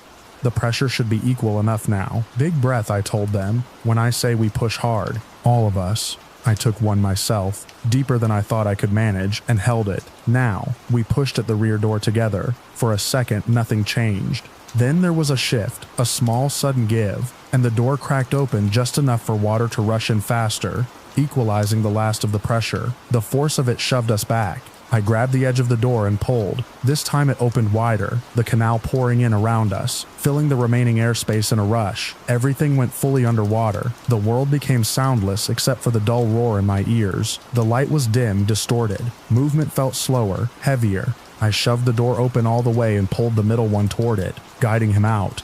He kicked and flailed at first, then found the direction, pushing upward. I followed him halfway, then turned back for the youngest. He was smaller, harder to grip with wet clothes and everything slipping. I got an arm around his chest and pushed him toward the opening. He clung for a moment, his hands catching at my shirt. Then I forced him loose and pointed upward. "Up. Just go up." He went. For a second, I watched both of them as shadows moving toward the lighter surface above. Then I turned to get out myself. My foot caught on something. It wasn't dramatic, just a simple snag. My shoe wedged under the edge of the front seat, twisted at an angle I hadn't noticed. I yanked once hard, expecting it to come free. It didn't. The cold was worse now, deeper, seeping in past the first shock, and into something heavier. My chest tightened, my lungs already starting to burn from the breath I'd taken. I bent down, pulling at my leg, trying to angle it out. The car felt smaller suddenly, the space tighter, the door farther away than it should have been. I pulled pulled again. Nothing. The water pressed in on all sides, steady and indifferent. My movements felt slower, less precise. I couldn't get enough leverage. I tried to reach down and free it with my hands, but I couldn't see clearly, and my fingers kept slipping off whatever had me caught. My lungs tightened further. The urge to breathe was building, a sharp rising pressure that pushed against everything else. I looked up. Through the open door, I could see the surface, faint light, broken and wavering. For a second, I thought I saw movement there, shapes above the water, maybe the kids reaching the bank, or someone else already there. That part isn't clear. I tried again, harder this time, twisting my leg, pulling with everything I had. Something shifted slightly, just enough to give me hope, but not enough to free me. The pressure in my chest spiked. I clamped my mouth shut, forcing myself to hold on, to think. There had to be a way to get loose. If I could just. My foot slipped half an inch, then stuck again. The car creaked softly, settling further into the canal bed.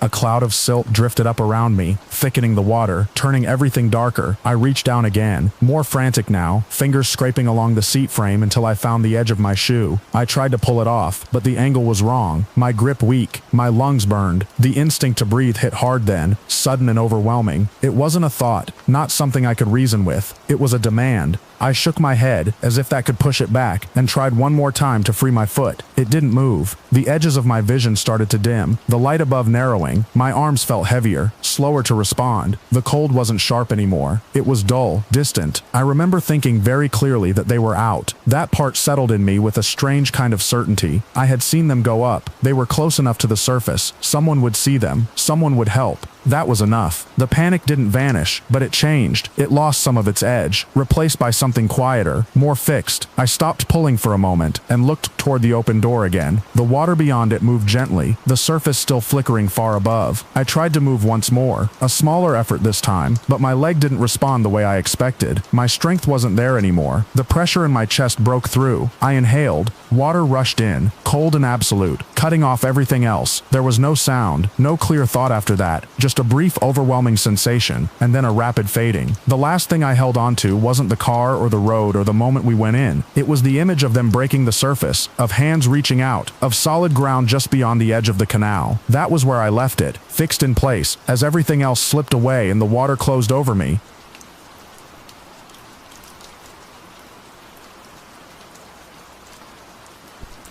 I remember the glow first, not the words. Just the color of it bleeding into the walls like something alive, while the rest of the house went quiet. It started as a habit I told myself was harmless, a way to stay informed after dinner when the neighborhood settled into its usual low hum of sprinklers and distant traffic. I would sit at the kitchen table with my phone face up, letting videos roll one after another, voices confident and certain, each one tightening a thread I didn't know was already there. The house had its own rhythm at night. Refrigerator clicking, vents breathing, the soft creak of wood adjusting, and I began to tune those out, replacing them with a different kind of noise that felt sharper, more urgent. At first, I watched because it felt like I was learning something other people missed. That was the hook. Not fear, not anger, just the quiet idea that I could see patterns others ignored. The presenters spoke plainly, like neighbors over a fence, connecting events in ways that seemed too neat to question. They named enemies, outlined motives, and framed ordinary disagreements as evidence of something larger pressing in from the edges. I didn't notice when my evenings stretched longer. Midnight came and went without meaning anything. I stopped sitting at the table and moved into the living room, then upstairs, then into the spare bedroom where the light from the screen wouldn't spill under the door. The house grew smaller as that space became everything. My family kept their routines, lights out at reasonable hours, coffee in the morning, small talk about work and school and errands. I nodded along, but it started to feel rehearsed, like lines from a script I'd already seen. Their words didn't carry weight anymore. The voices on the screen did. There was a shift I can point to now, though I didn't recognize it then. It wasn't a single video or one claim too far. It was repetition. The same ideas, restated, reinforced, layered until they felt less like opinions and more like facts that had always been there. The presenters began to talk about proximity, how the danger wasn't distant, how it lived close, how it hid in plain sight. They said the hardest part was recognizing it when it wore a familiar face. That thought stayed with me longer than the others. I started noticing small things, a comment that didn't align with what I'd heard online, a shrug where I expected concern, a glance exchanged across the table that I couldn't interpret. Each moment felt like a piece of a puzzle I hadn't fully assembled yet. I began to watch my own family the way I watched those videos, looking for signals, patterns, confirmation. Sleep became optional. I would lie down, close my eyes, and feel my mind replaying fragments until I sat back up and reached for the phone again. The glow returned, steady and reassuring. It told me I wasn't alone in what I was seeing. Days blurred together. I stopped going out unless I had to. The neighborhood, once familiar, started to feel staged, like a backdrop that could be taken down at any moment. I watched the houses across the street and wondered what went on behind their windows. How many others were already aware? How many were pretending not to be? Inside my own house, the distance grew. Conversation shortened. I answered questions with nods or one-word replies. It was easier that way. Talking required me to engage with a version of reality that no longer felt complete. One night, the content changed tone. The presenter stopped explaining and started urging. They spoke about urgency, about windows of time closing, about the cost of inaction.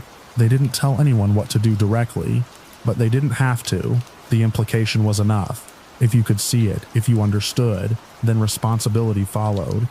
I remember setting my phone down and noticing how quiet the house was. Not the usual quiet, but something heavier, like the air itself had settled. I walked through the room slowly, taking in details I'd ignored before. The way the hallway light flickered when it first turned on, the faint scratch on the dining table, the sound of someone shifting in bed behind a closed door. Each thing felt sharper, outlined against a background that had lost its depth. I stood in the kitchen and looked at my reflection in the dark window. For a moment, I didn't recognize it. The face looked familiar, but the expression didn't match how I felt inside. There was a disconnect, like watching someone else. The idea formed without a clear beginning. It wasn't sudden in the way people describe lightning. It was more like a fog lifting to reveal something that had been there all along. If the threat was close, if it was embedded, then waiting was the same as accepting it. I moved without thinking about the sequence. Down the hall, a door opening, the shift from darkness to dim light. My heart wasn't racing the way I expected it to. Everything felt steady, almost detached, like I was following instructions I'd memorized. There were sounds, movement, confusion. The ordinary shapes of the house turned unfamiliar in the dark, edges harder, corners deeper. I remember the weight of the air, the way it pressed against my ears, muting everything except the immediate. Time lost its usual structure. Moments stretched and collapsed. I couldn't tell how long I stood in each room, or how many steps I took between them. The sense of purpose stayed constant, even as everything else blurred. At some point, a noise broke through from outside, distant at first, then closer. It didn't register immediately for what it was. It was just another sound layered into the night. I found myself back in the living room, the place where this had all begun.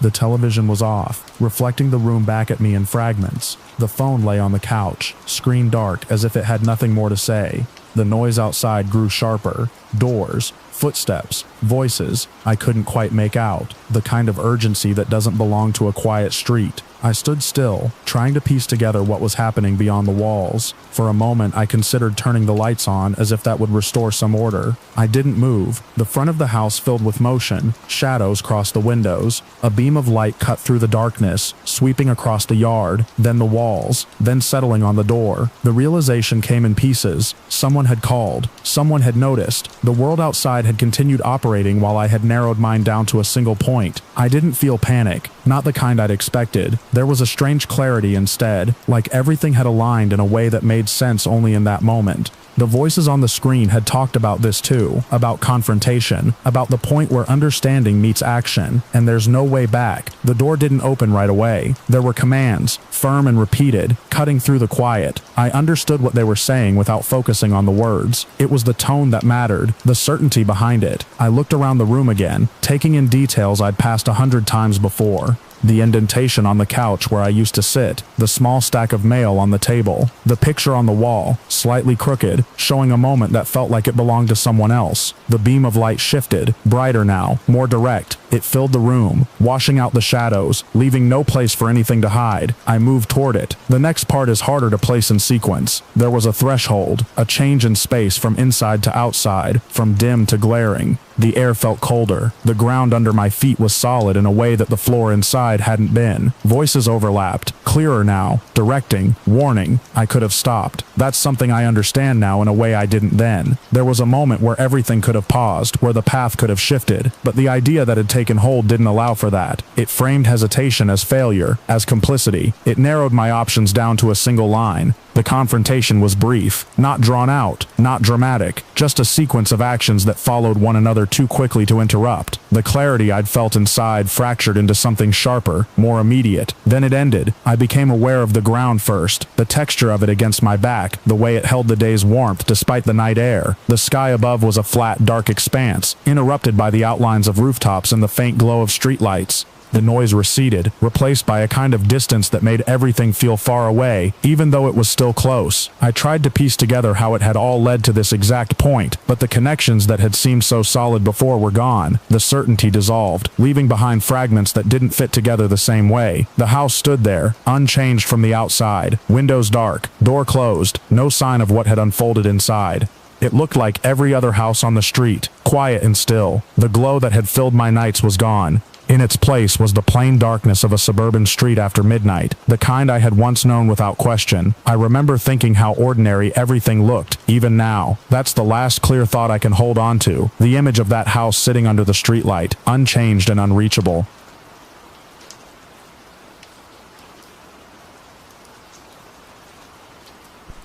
I remember the hum of the refrigerator more than anything else, a low, steady vibration that seemed too loud for such a small kitchen. It carried through the apartment like a warning I couldn't quite translate, a mechanical presence that made the silence feel crowded. The overhead light flickered once when I stepped closer to the counter, and I caught my reflection in the microwave door, pale, tight-lipped, trying to look normal in a place that had stopped feeling like mine hours ago. My phone sat on the counter where I'd left it, face down, screen dark. I hadn't touched it since he came home. He was in the living room, not far, close enough that I could hear the faint rustle of fabric every time he shifted on the couch, the occasional tap of his fingers against the armrest. Not pacing, not shouting, that was worse. Quiet meant he was thinking, and when he thought too long, things turned unpredictable. I kept my movements slow, deliberate, the way you do when you're trying not to wake something. The cabinet door creaked when I opened it, and I froze mid-motion, listening. The refrigerator hummed. The pipes ticked in the walls. The living room stayed quiet. I exhaled through my nose and reached for a glass I didn't need. The plan had come to me in fragments over the past year, bits of advice I'd half remembered from an article or a training video at work. I handled customer calls all day, listening for tone, for what people didn't say as much as what they did. There had been a section on distress signals once, how people sometimes hid requests for help inside normal conversations. At the time, it felt theoretical. Now it was the only thing I had. I set the glass on the counter and turned the faucet just enough to make a soft stream. The sound filled the kitchen, masking smaller noises. My hands were steady, which surprised me. Inside, everything felt tight and electric, but my fingers moved like they belonged to someone else. I flipped my phone over. The screen lit up instantly. No missed calls, no messages, just the time, glowing in white against black. Evening had settled in without me noticing. The windows were dark mirrors now reflecting the kitchen back at itself. I unlocked the phone and opened the dial pad. My thumb hovered for a second, then pressed the numbers I'd memorized, long before I ever thought I'd use them like this. The call connected almost immediately. I turned slightly, angling my body so I could see the doorway to the living room without being obvious about it. Still quiet. Still that soft, shifting sound. Emergency services. What's your location? The voice on the other end was calm, practiced. I swallowed, forcing my voice into something casual, something ordinary. Hi, yeah, I'd like to place an order for delivery. There was a brief pause, not confusion, something else. A beat of recognition, maybe. I'm sorry, the dispatcher said evenly. This line is for emergencies. Right, I know, I said, letting a hint of impatience creep in, like I was the one annoyed. I'm trying to order a large pepperoni pizza, and I need it delivered to my address. Another pause, longer this time. I could feel my pulse in my throat, in my fingertips, in the hollow behind my ears. The faucet kept running, a thin stream hitting the glass and splashing softly. "Ma'am," the dispatcher said. "Slower now. Are you in a situation where you can't speak freely?" My grip tightened on the phone. That was it. That was the moment where it either worked or everything fell apart. "Yes," I said, and then more quickly. "Yes, I'd like extra cheese." The silence on the other end sharpened. "Okay," the dispatcher replied. "I understand. Can you confirm your address for the delivery?" I gave it, carefully, clearly. Each number felt like it weighed more than it should, like it might tip something if I said it wrong. "Thank you," they said. "And how soon do you need this order?" "As soon as possible," I said. "I'm really hungry." Another pause, but this one felt different. Intentional. "Help is on the way," the dispatcher said, voice still even but lower somehow. "Stay on the line if you can." I set the phone on the counter, speaker on, like I was waiting for confirmation from a restaurant. The faucet still ran. The glass was nearly full now, water trembling at the rim. From the living room, the rustling stopped. I didn't turn my head right away. I let a second pass, then another, and only then did I glance toward the doorway. He was standing there. I hadn't heard him get up. He leaned against the frame, one shoulder pressed to the wood, arms loose at his sides. His expression was neutral, almost bored, but his eyes were fixed on the phone. "Ordering food?" he asked. My throat tightened, but I kept my face as flat as I could manage. "Yeah." Didn't feel like cooking. He stepped into the kitchen, slow, unhurried. Each footstep felt louder than it should, a dull thud against the floor that echoed in my chest. "What'd you get?" he asked. "Pizza," I said. "Pepperoni." He nodded once, like that made sense. His gaze shifted to the glass under the faucet, then back to me. "You didn't ask me what I wanted. I figured you'd eat it anyway." For a second, I thought that might set him off. There was a flicker in his expression, something tightening around his eyes. Then it passed, like a cloud moving over. "Yeah," he said, "probably." The dispatcher's voice came faintly from the phone, asking something I couldn't make out. I moved closer to the counter, picking it up before he could. "Sorry," I said into it, forcing a light tone. "Just had to check something." "Are you safe right now?" the dispatcher asked. I turned slightly away from him, angling my body again. "Yeah, I just want to make sure the order's right." A beat. "Understood," they said. "Officers are en route. Stay where you are."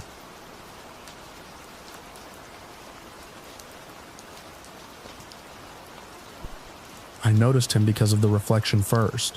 Not the man himself, but the shape of something that didn't belong layered over the glass of my back door. I was in the kitchen rinsing a plate, the faucet running just enough to blur the quiet of the house, when a second silhouette appeared where only my own should have been. It stood outside, close enough that the porch light traced a faint outline along its shoulders. The glass turned the yard into a mirror, and for a moment I thought it was a trick of angles, something inside doubling back at me. Then the shape shifted independently of my movement, and the water slipped over my fingers without me noticing. I shut off the faucet and stayed still. The yard behind my house is small but open, bordered by a low fence that doesn't do much except mark where the grass ends and the alley begins. The door is mostly glass, the kind that looks nice in daylight and makes you feel exposed after sunset. I've always kept the blinds up in the evening because I like seeing the yard, like knowing what's out there. That night, it meant anyone outside could see him just as clearly.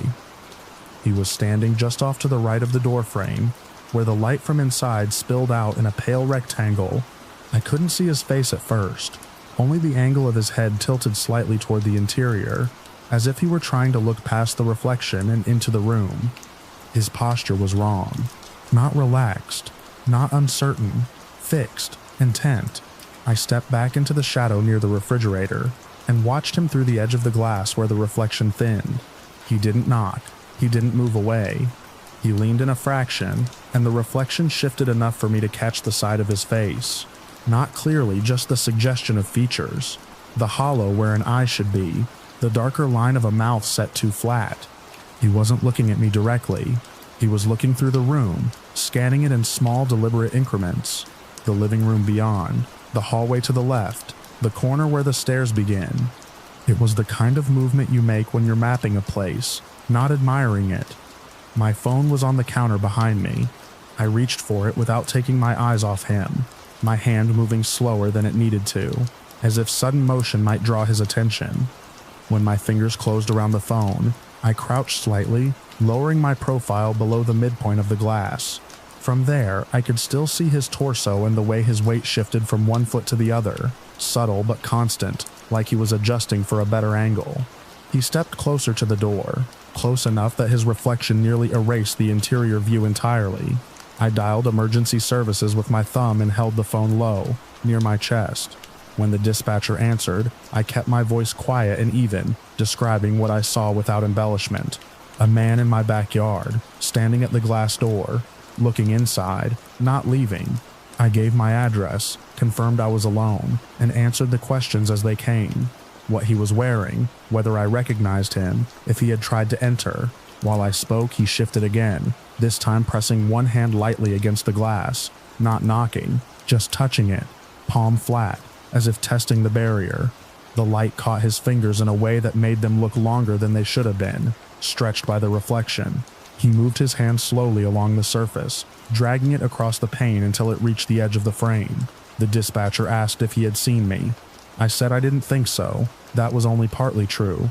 His head turned slightly in my direction, not fully, just enough that I couldn't be sure whether his gaze had landed on me or passed over me. The angle of the glass made it difficult to tell what he could actually see.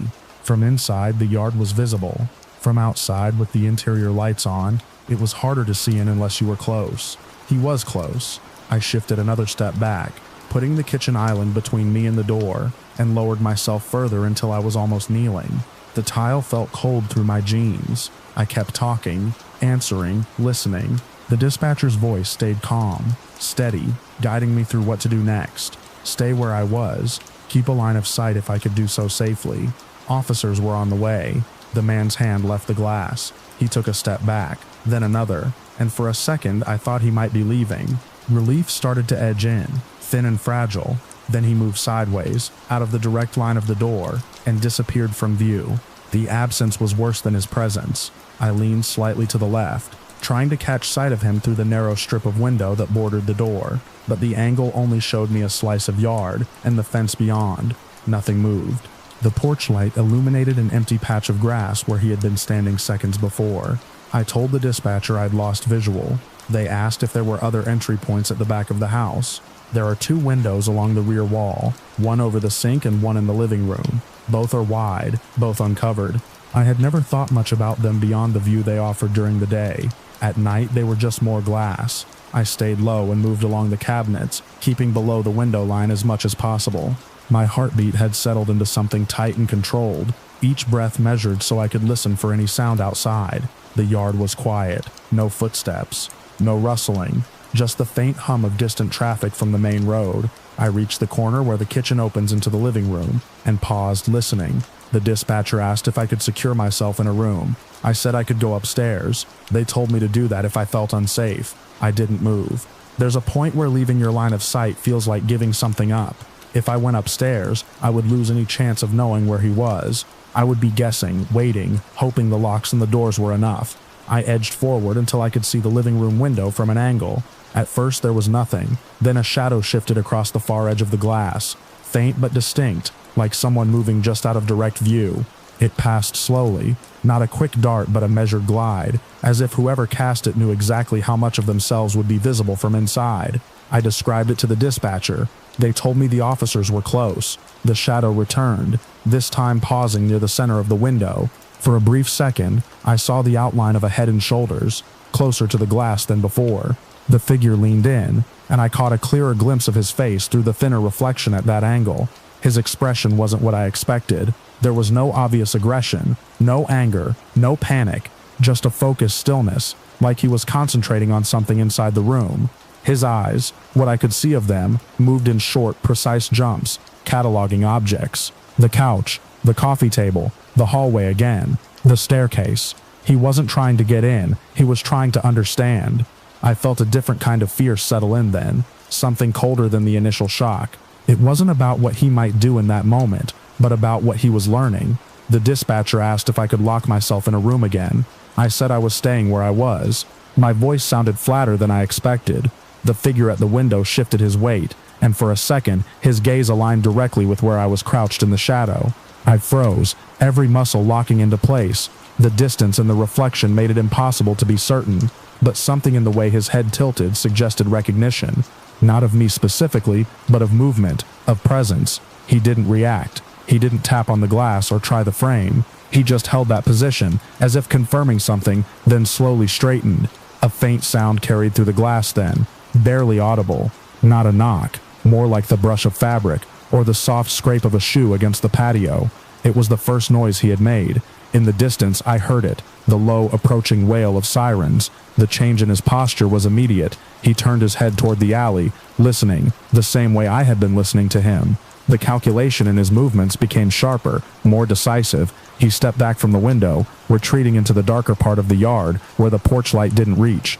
I shifted just enough to keep him in view as he moved. He didn't run. He walked, steady and unhurried, along the edge of the fence toward the side gate. Before he reached it, he stopped and turned back once more, looking toward the house. This time, I was certain he was looking directly at the window where I was crouched. There was no expression I could read from that distance, just the outline of his face framed by the dim light. He held that gaze for a second longer than felt necessary, then turned and slipped through the gate into the alley. By the time the officers arrived, the yard was empty. I unlocked the front door for them and stepped aside as they entered, their presence filling the space in a way that made everything feel suddenly smaller. I described what I had seen, where he had stood, how he had moved. They checked the perimeter, the fence line, the gate. One of them walked the length of the alley with a flashlight, the beam cutting through the darkness in slow arcs. There were no signs of forced entry, no footprints I could clearly identify, nothing left behind. They told me it might have been someone passing through, someone curious, someone looking for an opportunity. They asked if I had any recent issues with neighbors, deliveries, anything that might have drawn attention to the house. I answered as best I could. They took notes, gave me a report number, and advised me to keep my blinds closed at night. After they left, I stood in the living room and looked at the glass from the inside, seeing it the way he must have seen it. The room reflected back at me, layered with the faint image of the yard beyond. It felt different now, less like a window and more like a surface that could be used from either side. I closed the blinds. The next morning, in the daylight, the yard looked the same as it always had. The fence, the patchy grass, the gate slightly off its hinge. Nothing suggested anyone had been there. But when I stepped outside and stood where he had stood, I could see everything inside the house with perfect clarity. The kitchen, the living room, the hallway, even the first few steps of the stairs. Every detail laid out, visible, accessible.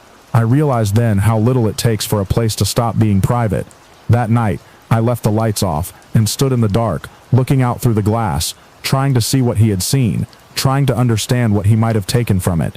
The reflection showed me only myself, faint and indistinct, superimposed over the yard. For a moment, I thought I saw another shape standing just beyond the reach of the porch light, positioned exactly where he had been, still and watching. I didn't move closer to confirm it. I stepped back instead, into the deeper shadow of the room, and stayed there until the reflection was all I could see.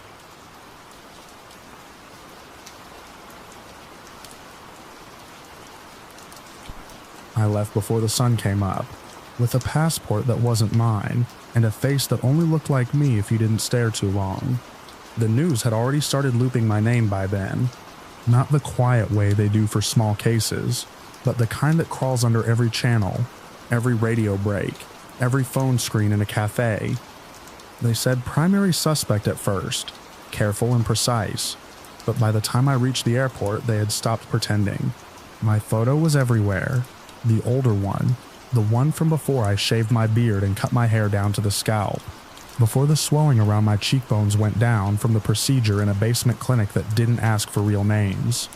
I remember watching a man in a suit glance up at the overhead TV as I stood behind him in line. My face filled the screen. He frowned, but not at me, at the story, at the idea of it. That was the first moment I understood how thin the line was between being seen and being noticed. I kept my eyes on my boarding pass and moved when the line moved.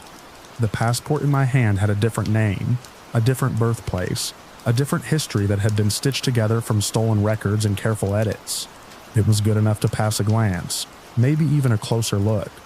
It had to be. I had paid for it with everything I had left after I disappeared. At the counter, I spoke only when asked. Short answers, neutral tone. The agent barely looked at me. Her eyes flicked from the document to the screen and back again. A stamp came down. A boarding pass slid across the counter. I walked away without hurrying. That was the first border I crossed. The homicide itself already felt like something that belonged to someone else. A house I had been inside once, briefly, now burned down in memory. They said high profile because of who the victim was. I said nothing, even to myself. There's a way your mind learns to move around certain details, to step over them like broken glass on the floor. You don't deny they're there, you just don't press down. The flight was long. I didn't sleep. Every time someone shifted in their seat or stood up in the aisle, I felt it like a signal meant for me. I watched reflections in the window more than I watched the clouds. My new face held up in dim light, less so when the cabin lights came on. When we landed, the air was humid and smelled like salt, even inside the terminal. Different language, different uniforms, different pace. I followed the flow of people through another line, another check. This time, the officer studied me a second longer. His eyes lingered on the photo. My heart thudded hard enough that I was sure it showed somewhere on me, in the throat or the hands. He stamped the passport and handed it back. Outside, the sky was already bright. I didn't stop moving until I was in a taxi, headed away from the airport. The driver talking into his phone, not to me. Buildings slid past, unfamiliar and dense, then thinned out as we moved toward the coast. That was the beginning of the months that followed. Moving without pattern, small hotels that didn't ask questions, cash when I could manage it, cards when I had to. I changed my hair again, grew it out, then cut it differently. I bought clothes that fit the place, then replaced them when I moved on.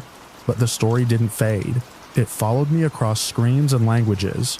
Even when I couldn't understand the words, I recognized the images, the house, the victim, my face, sometimes the old one, sometimes a newer version pulled from somewhere I didn't know they had access to. They updated it as I changed, as if they were keeping pace. That was when I realized this wasn't going to end on its own. There were agencies involved now, more than one. I learned to recognize their names even when they were translated. Federal investigators back home, international notices, cooperation agreements, words that meant distance didn't matter the way I had hoped it would. I started avoiding places with televisions. I stopped checking my phone except when I needed to. I chose smaller towns, then smaller ones still. Places where people noticed strangers but didn't question them if they paid in cash and kept to themselves. The coastal town I ended up in wasn't on any map I had seen before I got there. The road narrowed as we approached, the driver complaining about the distance under his breath. The ocean stretched out gray and flat under a sky that never seemed to clear. Fishing boats lined the shore, their paint worn down to bare wood in places. I rented a room above a closed shop. The owner lived downstairs. He spoke little English. I spoke even less of his language. It worked. My days fell into a pattern. Wake up early, walk along the shore when the tide was low, buy food from the same place, always different items, never enough to draw attention, return to the room before dark, lock the door, sit with the quiet. At night, the wind came in off the water and pressed against the windows. The building creaked. Sometimes I thought I heard footsteps on the stairs, but they never stopped at my door. I told myself I had done enough to disappear. I was wrong. It started small. A car that passed the same corner twice in an afternoon. A man at the market who looked at me a second too long before turning away. The owner downstairs mentioning, in broken phrases, that people had been asking about foreigners. I adjusted again. Different route to the market, different times. I stopped walking along the shore. I stayed inside more, but the net had already been cast wider than I understood. What I didn't know then was how information moved, how a face, even a changed one, could be matched against fragments, a gait, a posture, the way someone holds their shoulders when they think no one is looking, pieces collected in different places, handed from one agency to another, compared, refined. They had my old records, travel logs, financial traces, associates I hadn't spoken to in years. They built a path I thought I had erased. The breakthrough I learned later came from something small, a transaction that shouldn't have linked back to me but did, a clerk who remembered a detail, a camera that caught me at an angle I hadn't considered. By the time I noticed the shift, it was already too late. The morning they came, the sky was low and heavy with rain. I remember that clearly because the light in the room was dim, even though it was late. I was sitting at the table, going over the little cash I had left, calculating how long I could stay before I needed to move again. There was a knock at the door, not loud, not urgent, just precise. I froze. The sound of it seemed to settle into the walls, into the floorboards, into me. The knock came again, same rhythm. I didn't answer. I moved quietly to the window and looked down at the street. 2 cars I didn't recognize were parked near the building. Men stood near them, not talking, just waiting. Another stood at the base of the stairs, looking up. When I stepped back from the window, the knock came a 3rd time, followed by voices. Calm, controlled, not raised. I understood then that this wasn't a question anymore. I opened the door. There were 3 of them on the landing, 2 in uniforms I recognized from the country I was in. 1 in plain clothes, his posture different, his eyes fixed on me in a way that told me he had been looking for me for a long time. He said my name, not the one on the passport, the other one. I didn't correct him. They didn't rush me. One of the uniformed officers stepped forward, hands visible, movements deliberate. I was told to turn around. I did. The metal of the cuffs was cold against my wrists. As they led me down the stairs, the owner stood in his doorway, watching. His expression didn't change. It was the same as it had been the day I arrived. Outside, the air smelled like rain and salt. The ocean was a dull line in the distance. A few people had gathered, drawn by the presence of the cars, the quiet tension of something happening that didn't belong to their usual day. They put me in the back of one of the vehicles. The door closed with a solid final sound. The drive away from the town was slow. The road was narrow, the surface uneven. I watched the buildings recede through the window, then the shoreline, then nothing but open stretches of land. No one spoke to me. At some point, we transferred to another vehicle, then another. The process was methodical, controlled, designed to move me from one jurisdiction to another without gaps. At the airport, I was taken through areas I hadn't seen before, corridors without windows, rooms where documents were checked and rechecked. The man in plain clothes stayed nearby, occasionally speaking to others in low tones. I caught fragments, confirmation, coordination, timing. It wasn't until I was seated on the plane, hands secured, that he spoke directly to me again. Not a question, not an accusation, just a statement that the process was underway, that I would be returned, that there would be time later for everything else. I looked out the window as the plane began to move. The runway stretched ahead, wet from the rain, lights reflected in long broken lines. For a moment, as the engines built and the ground started to blur, I felt something like distance again, like I was leaving something behind. But this time, it wasn't escape. It was the end of it. When we landed, the air was different, drier, familiar in a way I hadn't expected it to be. The transfer was quick. More officers, more vehicles, more procedures. The building they brought me to was one I had seen on the news before. Not from the outside, but in brief clips, background shots behind reporters. It felt smaller in person. Inside, everything was controlled. Doors opened and closed with purpose. People moved with a kind of practiced efficiency that left no room for hesitation. They processed me. Photographs, fingerprints, questions I didn't answer. At some point, they removed the cuffs and replaced them with another set, attached differently, limiting movement in a new way. It was all incremental, each step closing off another option, another possibility. By the time they led me into the holding area, the sense of movement that had defined the past months was gone. There was no more forward. I sat on the bench and looked at my hands. The marks from the cuffs were already forming, faint lines that would darken later. My reflection in the small metal surface across from me showed a face that had been altered, adjusted, disguised, and still recognized. The story that had followed me across borders had caught up. Somewhere beyond the walls, I knew the same images were still playing. The same footage, the same words. But now there was a new part to add. Capture, extradition, return. I leaned back against the wall and closed my eyes. The last thing I saw before the door closed was the narrow window at the end of the corridor. A slice of gray sky cut into a rectangle by concrete and bars.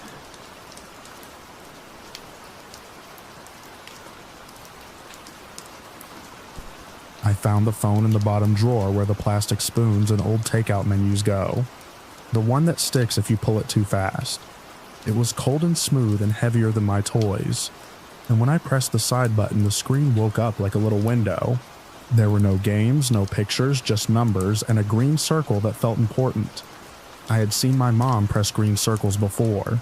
The house was quiet except for the hum of the refrigerator and the soft tick of the kitchen clock, and the light through the blinds made stripes on the floor that I stepped in and out of while I held the phone up to my face. I didn't know the word for emergency. I knew what I wanted. The numbers were big. I tapped the same one 3 times because it was easy to remember. The phone rang with a sound that felt official, like it belonged to adults, and then there was a voice that was calm and far away, like someone talking from the other side of a wall. I didn't understand everything it said, only that it was talking to me and waiting. I told it about ice cream. I didn't say it like a plan. I said it like a fact. I was in the kitchen, there was no ice cream. I wanted ice cream. The voice asked me questions I couldn't answer the right way, so I said the things I knew, my name, that I was at home, that the freezer was empty. I opened the freezer to show it, holding the phone up to the frost in the bag of peas as if it could see. The cold air made my fingers ache, and I shut it again. The voice stayed calm. It didn't sound mad. It sounded like it was writing something down in its head. It asked if my mom was there. I said she was sleeping. That part I knew was true. Her door was closed. The house had that afternoon feeling, heavy and slow, like it didn't want to be moved. I carried the phone into the hallway and stood outside her door, listening.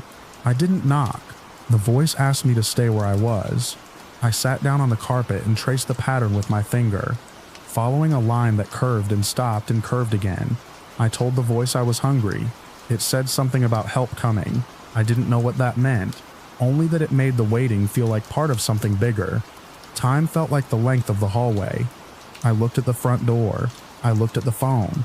I pressed the screen with my thumb and watched it light up and dim, like it was breathing. The voice stayed with me, asking simple things, telling me to stay on the line. I liked that phrase even though I didn't know what a line was in that way. Then there was a knock. It wasn't loud, but it was solid, like someone who expected the door to open. I stood up and went to it, the phone still pressed to my ear. The voice said something sharper then, something that sounded like instructions. I reached for the handle and pulled. 2 people stood outside in dark uniforms that looked like the pictures in my books, the ones with shiny badges and heavy belts. The sun behind them made their faces hard to see at first, just shapes with hats and shoulders. When my eyes adjusted, I saw they were smiling in a careful way, like they didn't want to startle me. One of them crouched down so we were closer in height. He had lines at the corners of his eyes that folded when he smiled. He spoke slowly, using my name because the voice had given it to him, and asked if I was the one who called. I nodded and held up the phone like a prize I didn't understand. He asked where my mom was. I pointed down the hallway. The other officer stayed near the door, looking into the house without stepping too far in, like there were rules about how far he could go. The one who crouched stood up and walked gently down the hall, his steps quiet on the carpet.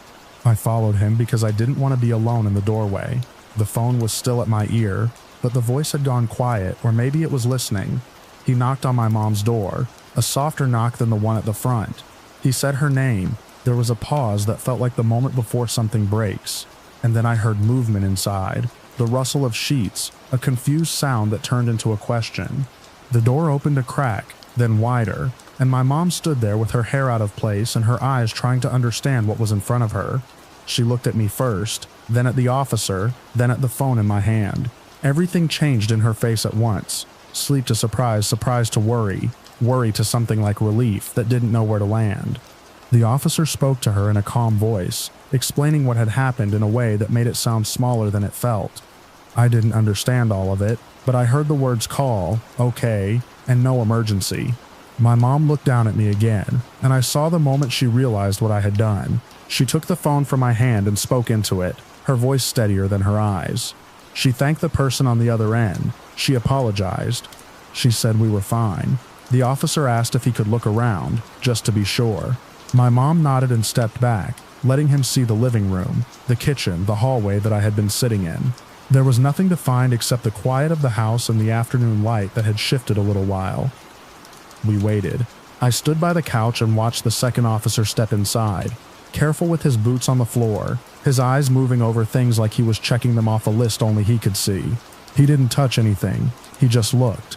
My mom put a hand on my shoulder, not tight, just enough to let me know she was there. She bent down and asked me why I had called. I told her about the ice cream. I said it like it explained everything. The officers exchanged a look that wasn't about me. Something like a shared understanding that didn't need words. The one who had crouched earlier smiled again, softer this time, and said something about kids and buttons and how phones can still call even when they look like they can't. He explained it in a way my mom understood, about emergency features and deactivated devices that still have a path out to someone who answers. My mom nodded, her hand still on my shoulder. She said she didn't know the old phone in the drawer could do that. She said she would keep it somewhere else. The officer asked me what kind of ice cream I wanted. I told him the flavor with the bright colors on the box, the one with pieces in it that I like to pick out first. He laughed, a small sound, and said that was a good choice.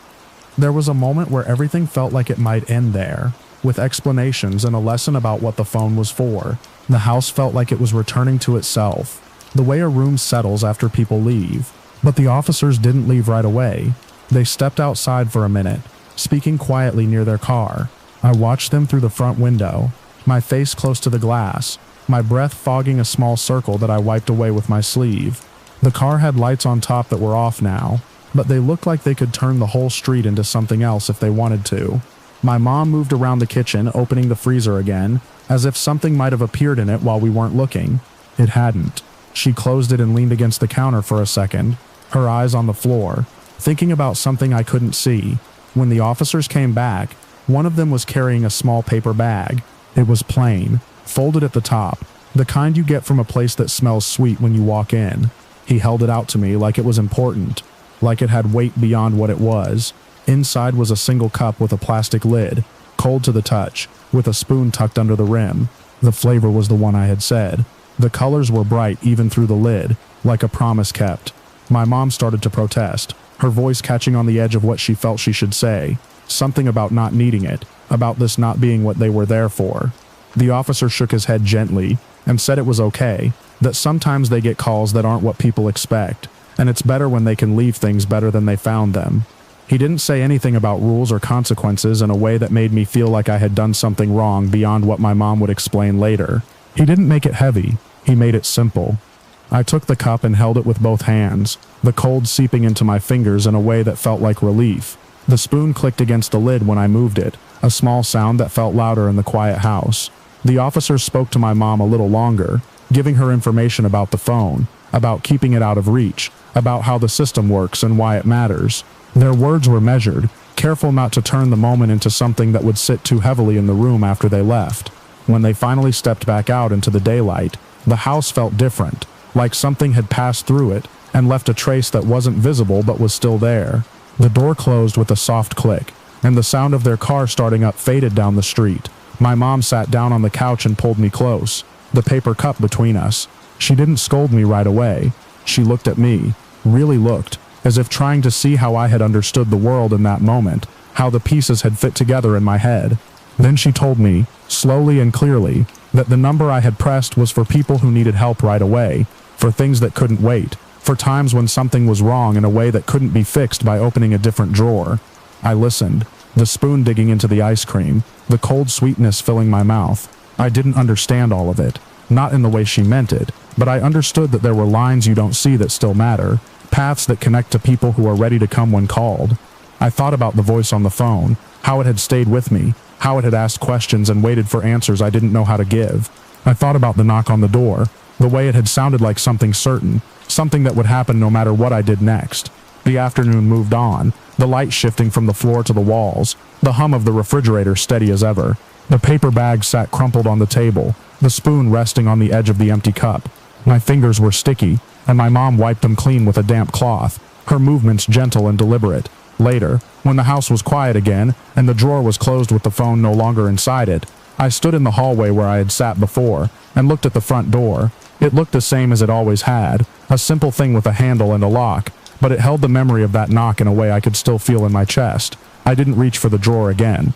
The lines of light on the floor had shifted out of reach, and the kitchen felt a little colder without the freezer open. I pressed my hand against the door, just to feel the solidness of it, the barrier between inside and out, between calling and waiting, between wanting and knowing what to do with it.